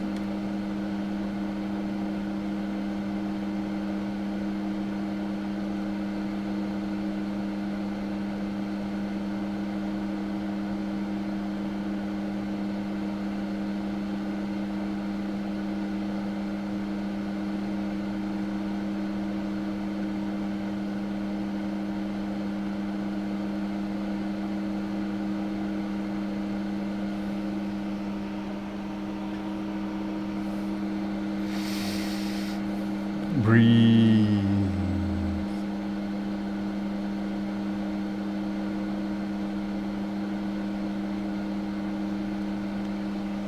Probably time I refluxed it now.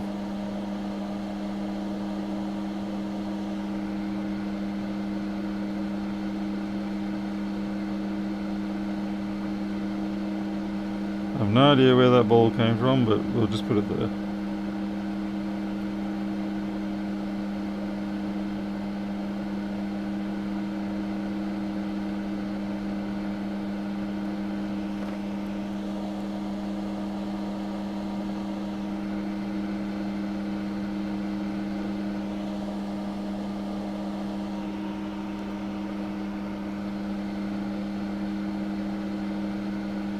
Noosa, thank you for the vote of sort of confidence. I appreciate that.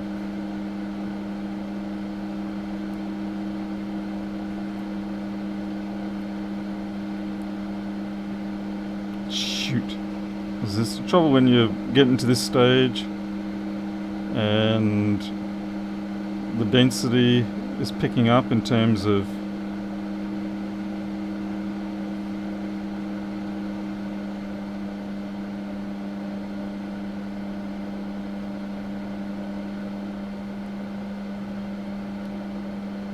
you got a lot of neighbours you can bump into that maybe, like most neighbours, you don't want to bump into.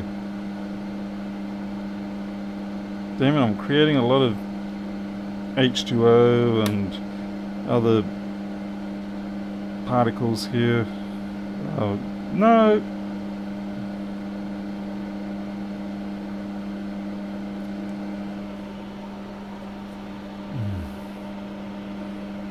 Well, Richard, if it doesn't, the upside is it was perhaps mildly entertaining for some sick individuals.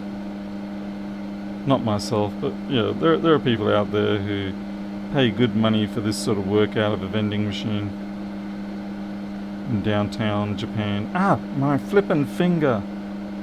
Sorry, I lost track of where the tip of the hot air was. And what I didn't realise is that it was mere millimetres from the tip of my finger, and I moved the hot air nozzle around trying to find out where it was. And that's when my middle finger said, "You're over here, buddy. I'm burning, by the way. Thanks for caring."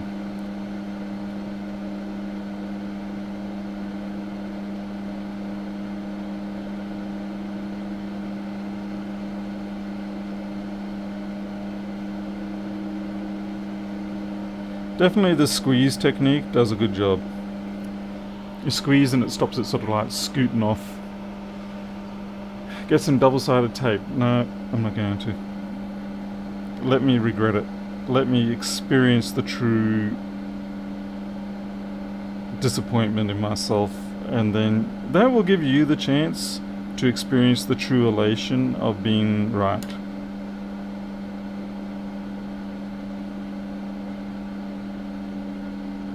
I think it's a fair exchange, don't you? You get to boast about that, I get to cry about it, everybody has a good laugh. I think it seems like a win-win-win situation. I don't know, what do people think? Listen to what people suggest in chat?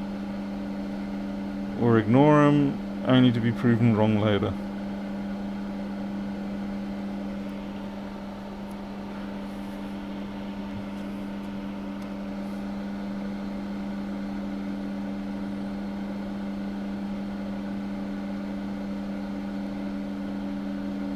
Bugger. That went off to the stratosphere. Probably ricochet off SpaceX Starlink satellite. No, I can't seem to get that one off my tweezers. There we go, try that again.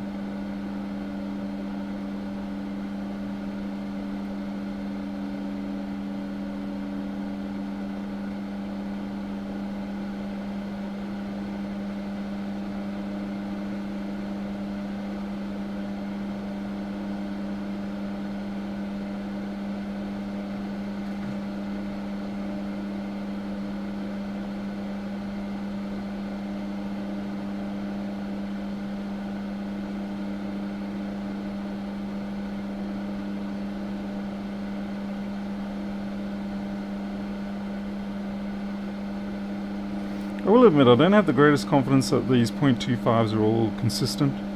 Some of them do feel a bit larger than others by a visually noticeable amount.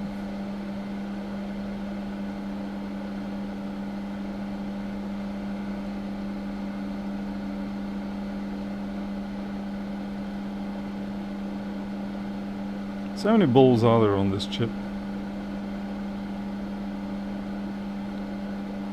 I care not to count.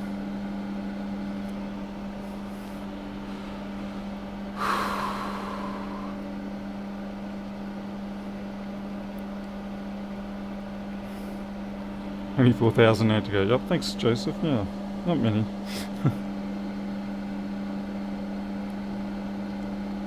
Definitely I think, yeah, controlling the amount of flux that goes down is very important. You need enough to stop the pads from dying from oxidation, but not so much that everything just starts swimming. Okay, knocked you back. That was lucky. There's no skill in that one that just happened then. That was just pure rectal talent.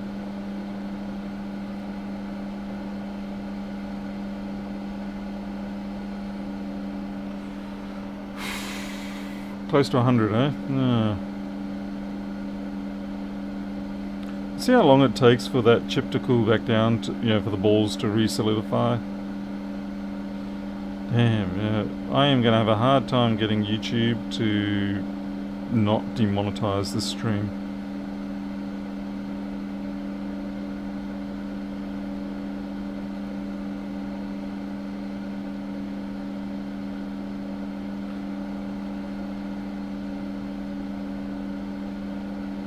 Good God, no, please no. The key is, I think, not to grab those balls when they first start drifting, because they're going to be liquid. And so if you grab them while they're drifting around, you will cause a boundary violation, and it will actually fuse with the balls around it.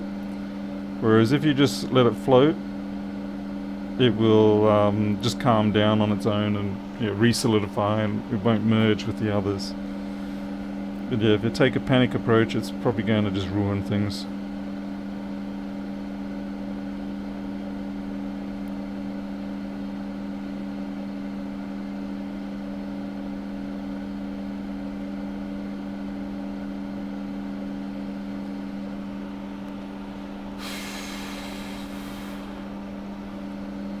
Wow, someone actually counted 23 to go.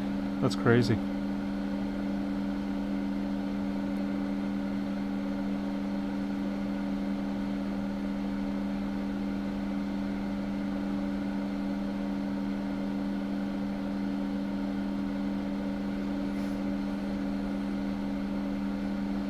Hopefully I have that many left, because I am actually running out. I mean, I do have what I can grab out of the dispenser again, but it'd be nice not to have to bring that beast of a thing back out.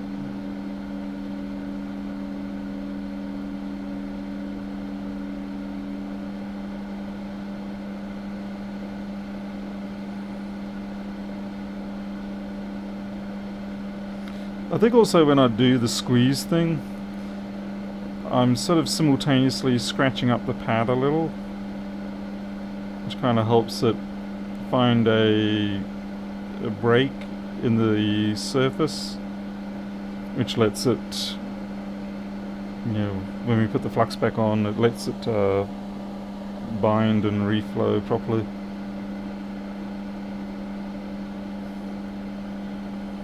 You need a little more flux there. Oops, that's not a little more. That's a Lewis Rossman flux blob. I wanted a Jason Vilma flux.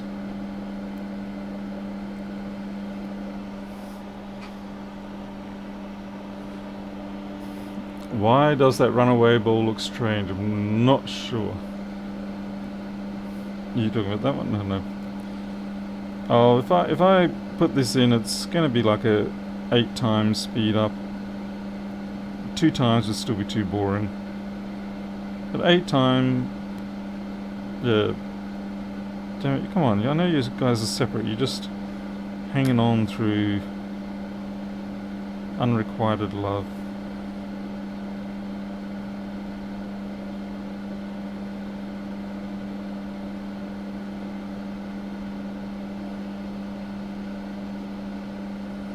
This one looks strange, I don't know why. Could be just because it's an edge dweller, I'm not sure. Okay, just see what we've got over here.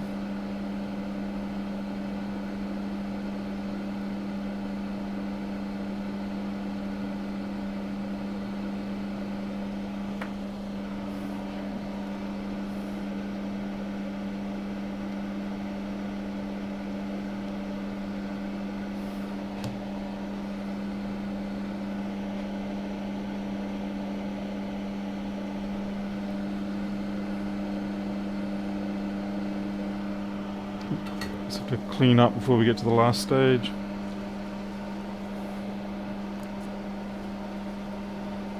Hey, Braden Smith in Louisiana. JCT, you're already getting drunk, are you? Oh, great lot of support you are.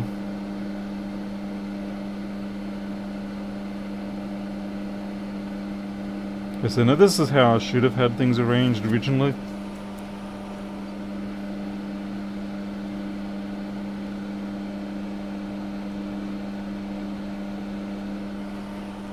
So at least then the hot air doesn't sort of cross over and melt my little stack. Sorry about that.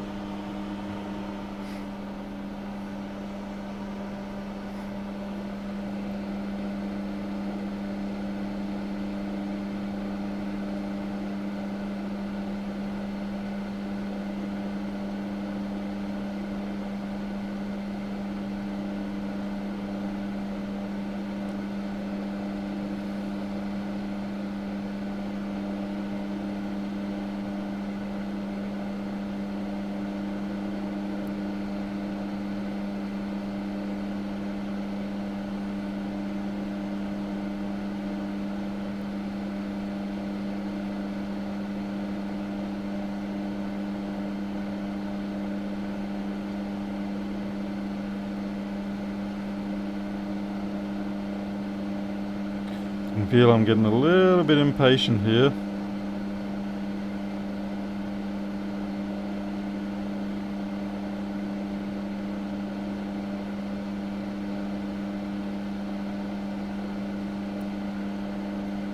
Blimey heck.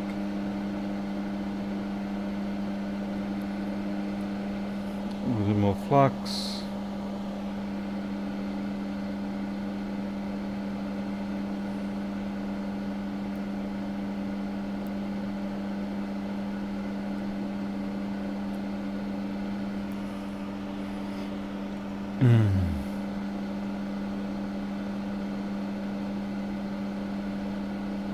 Damn it, I got a hair on the tweezers now. It just got worse.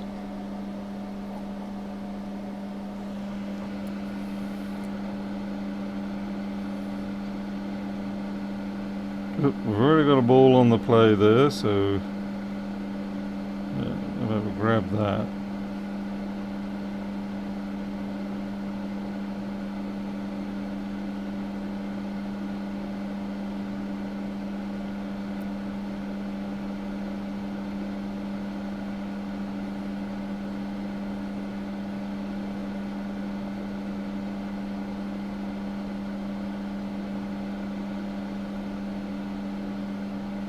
Oh, I'm having a hard time not shooting them off the side. I think it's my hands are starting to reach their fatigue limit for this kind of work.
Oh, crikey. Blimey heck. So, let's say we install this with the incorrect orientation. Yeah, let's not do that.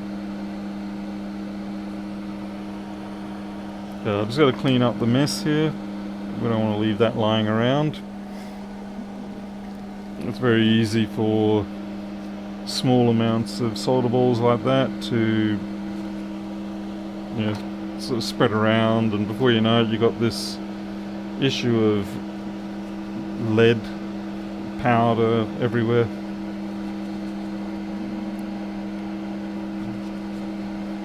I'm looking forward to when I can get the workshop with a nice kind of floor that you can, properly clean in terms of, environmental risk, lead, things like that. Whereas carpet's just a nightmare. Whew.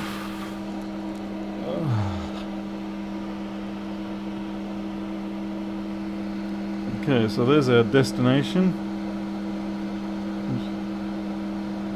Now, unfortunately, like I said, there's no guarantee that this chip actually even works. But you wanted entertainment, I gave you entertainment. Oh look, there's some solder balls that have flown over there.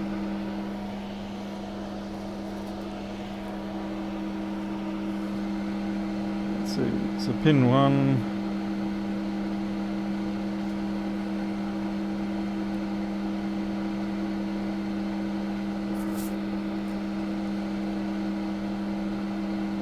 I will be putting flux down, don't worry.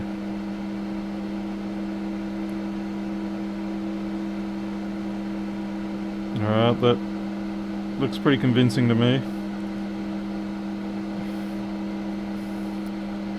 I'm actually going to preheat the board a little, not a lot.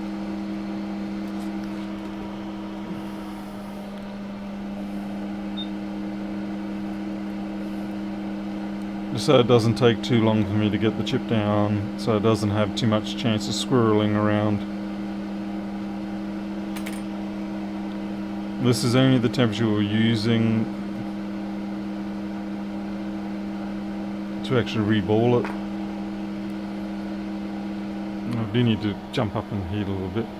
Airflow rather.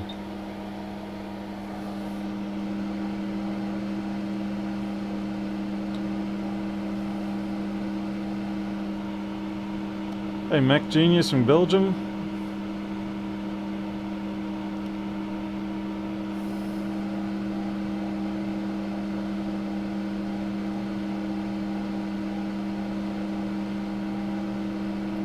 Alright, the flux is starting to spread out on that, so that I'm happy with that.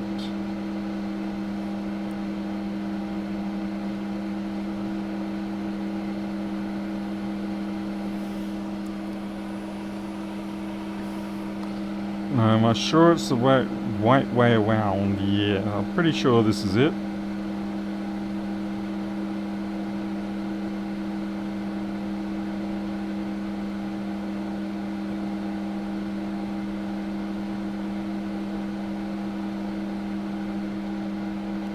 And my biggest fear is the alignment.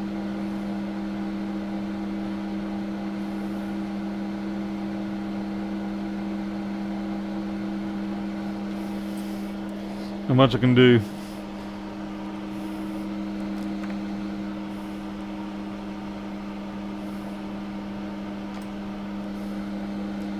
Not much I can do. You just gotta hope and pray. Not that I'm a hope and pray person. I'm more of a try and see.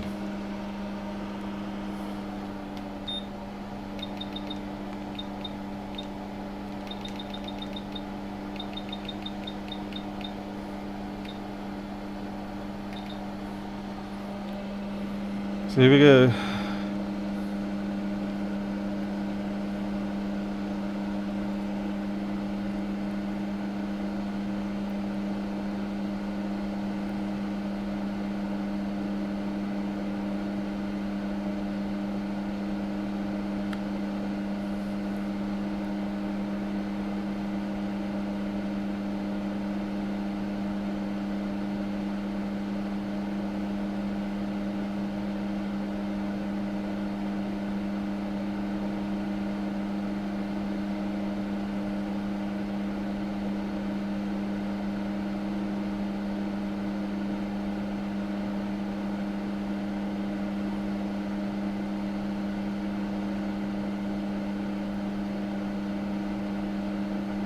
It looks like it's settled in, so that's good, and it hasn't skewed off angle. It's remaining very square, even though it has settled in, so that's a good sign. where you panic is when they settle, but then they settle at a bit of a skew angle, and that way you kind of know you didn't get the alignment right.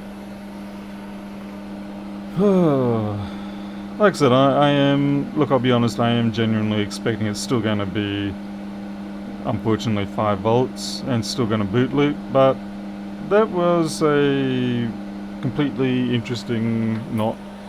Holy crap, it's 1:30 in the morning. I should have been watching Mandalorian. Type waste of time.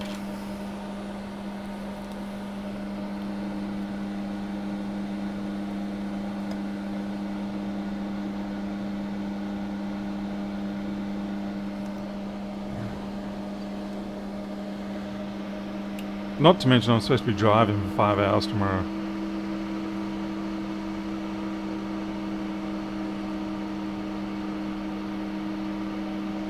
Yes, Grogu calls. You're lucky I just got to that episode last night.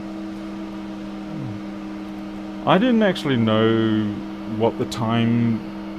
No, why is that not switched off? That's weird. It looks like a...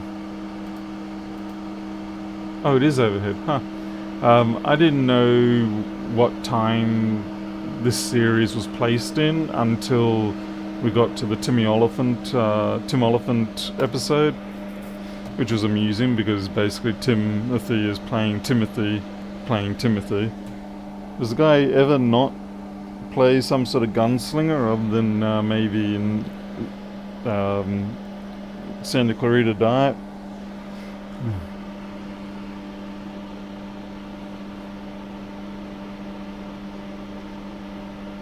Alright, here we go.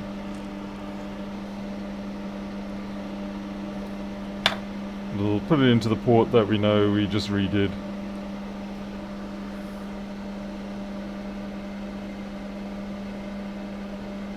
Nah. Nah, reboot.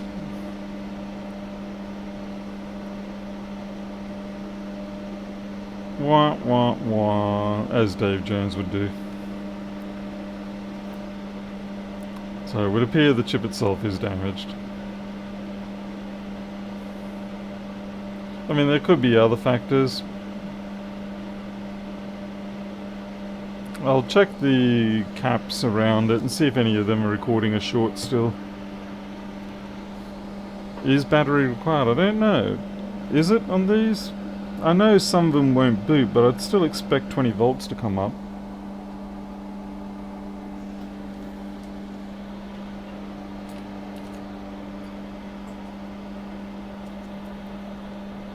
Problem reading USB-C, that is also possible, yes. Let's see, no, we don't want voltage pull, we actually were on the right thing. Continuity.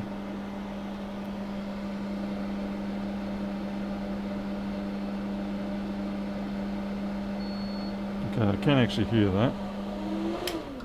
But we'll turn off that just in case.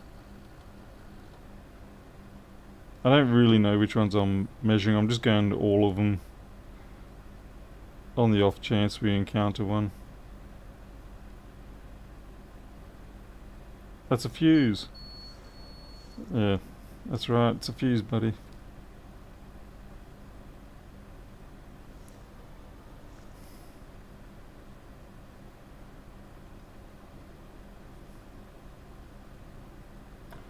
Check these are okay. Yep.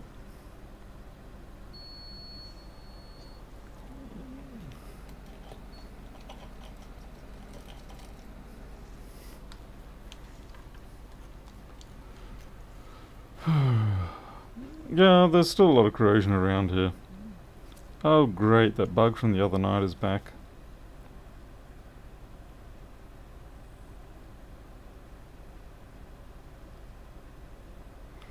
We're just going through and seeing if anything comes up as clearly shorted. But I do think it's probably an EEPROM issue.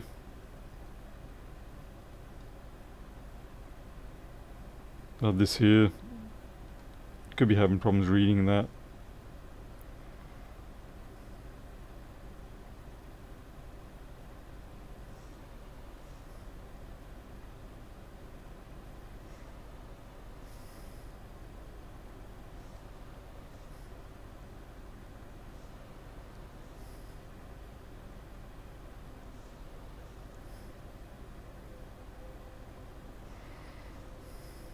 Okay, what's the reading they've got here?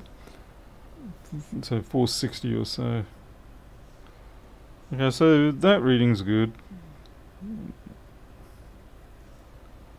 Yeah, I don't think we're going to find a short. I think we're beyond the convenient, easy short failure scenario. And we possibly have a fault here. I'll see if these resistors come up.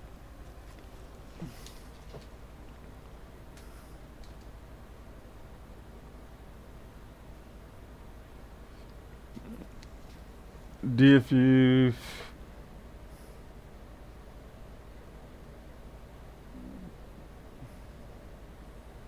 Hey Ben Wong.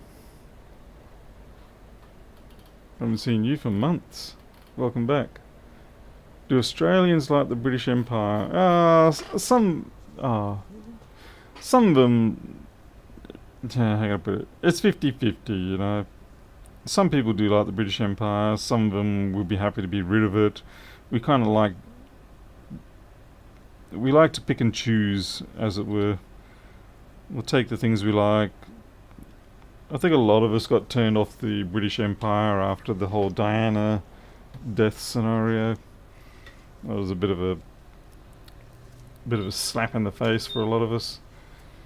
Personally, I think it's about time we moved away from the whole kings and queens thing, but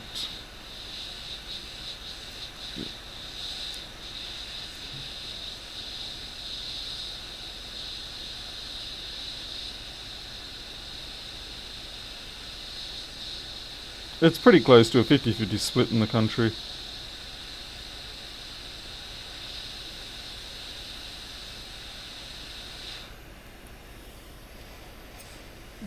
Yeah, just noticed that 1 meg was... Well, that's definitely reflowed.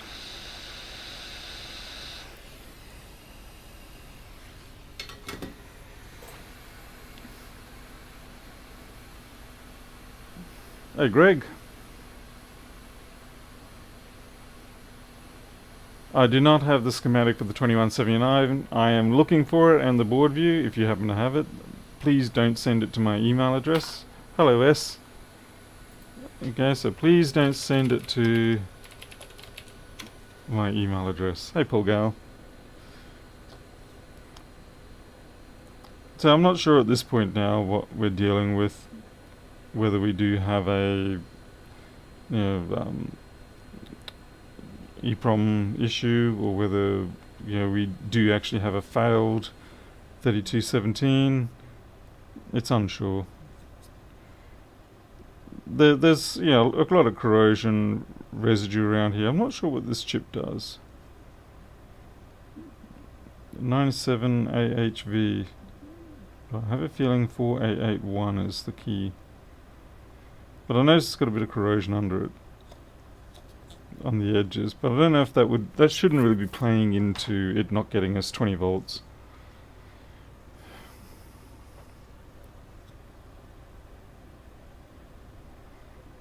Yet everything else seems, perfectly fine. It's just a hell of a beaten up pair of 3217s. And DFU mode, I should be still picking up 20 volts surely for that.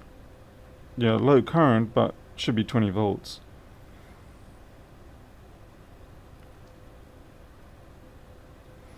All this down here is just audio output stuff, so it shouldn't be influencing it either. Inject 20 volts. I shall not do that.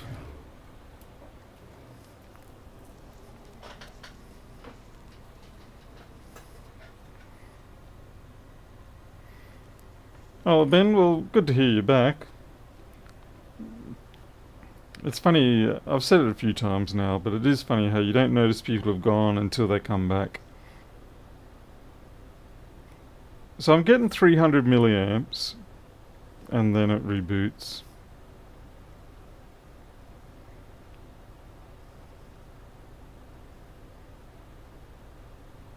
Should we have a look at it under the infrared? I don't think we're going to see much difference.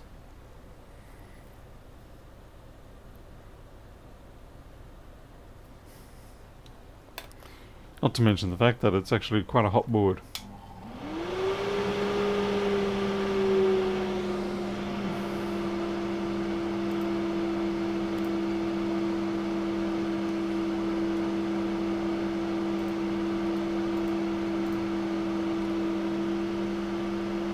Hello?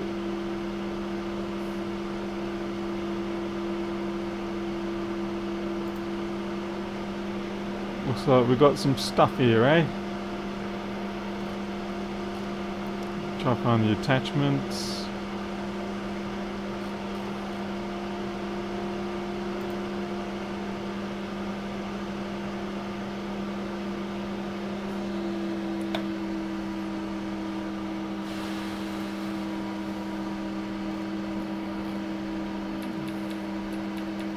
This is a very different looking schematic from what I'm used to. It feels painfully iPhone-ish.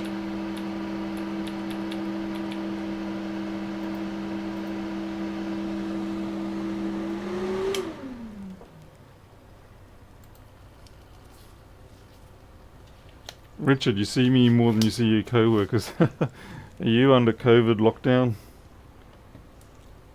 Mac Genius was, is there a, what do you call it, is there a board view out for that yet, or is it just the schematic at this point? Welcome back, John White.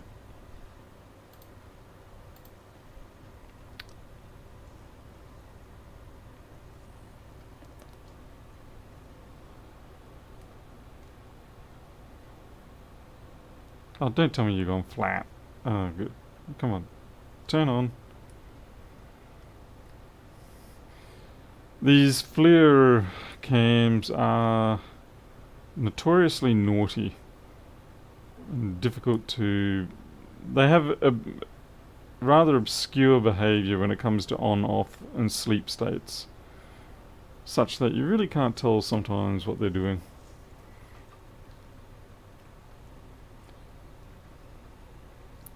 Schematic only, just found the board view.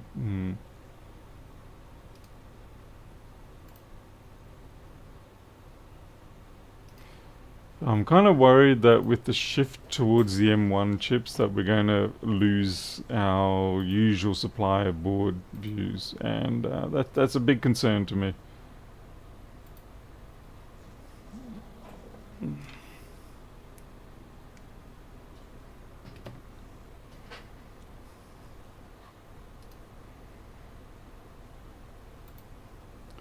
This means we're either going to have to start having a dedicated group of people who will take the boards, strip them down, and do all the hard work of correlating things.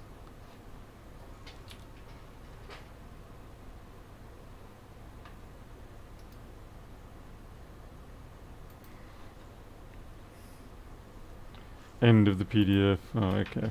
Okay, it looks like this battery's gone flat, which is kind of annoying because I need it to...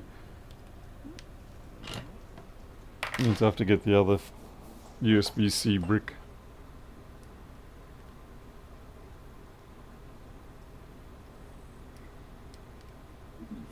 Please don't ask me why FLIR did it this way, but they did.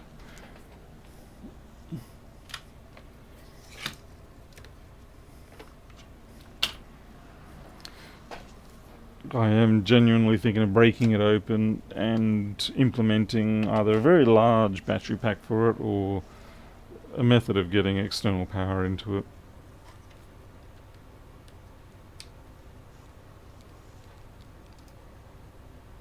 To be fair, it is not meant as a PC device. It is meant as an iPhone, a phone device. So the fact that I'm even getting it to work on Linux is in itself something I'm pretty happy about.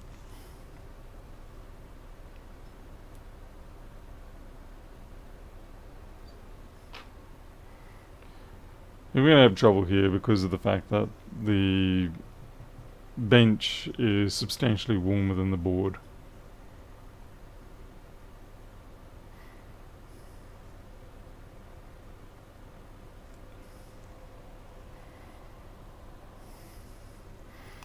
Generally speaking, it looks like T2's warming up. There's nothing popping out.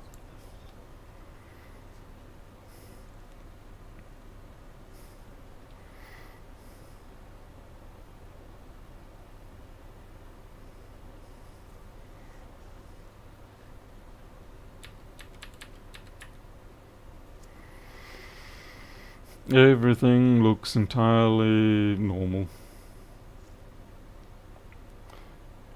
We could put cardboard down, but I'm still getting the effect I want anyway. Yeah.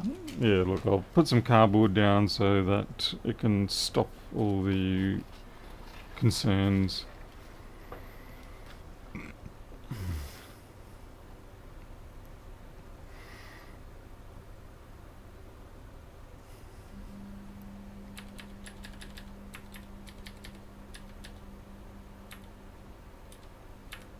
That's just me adjusting the alignment.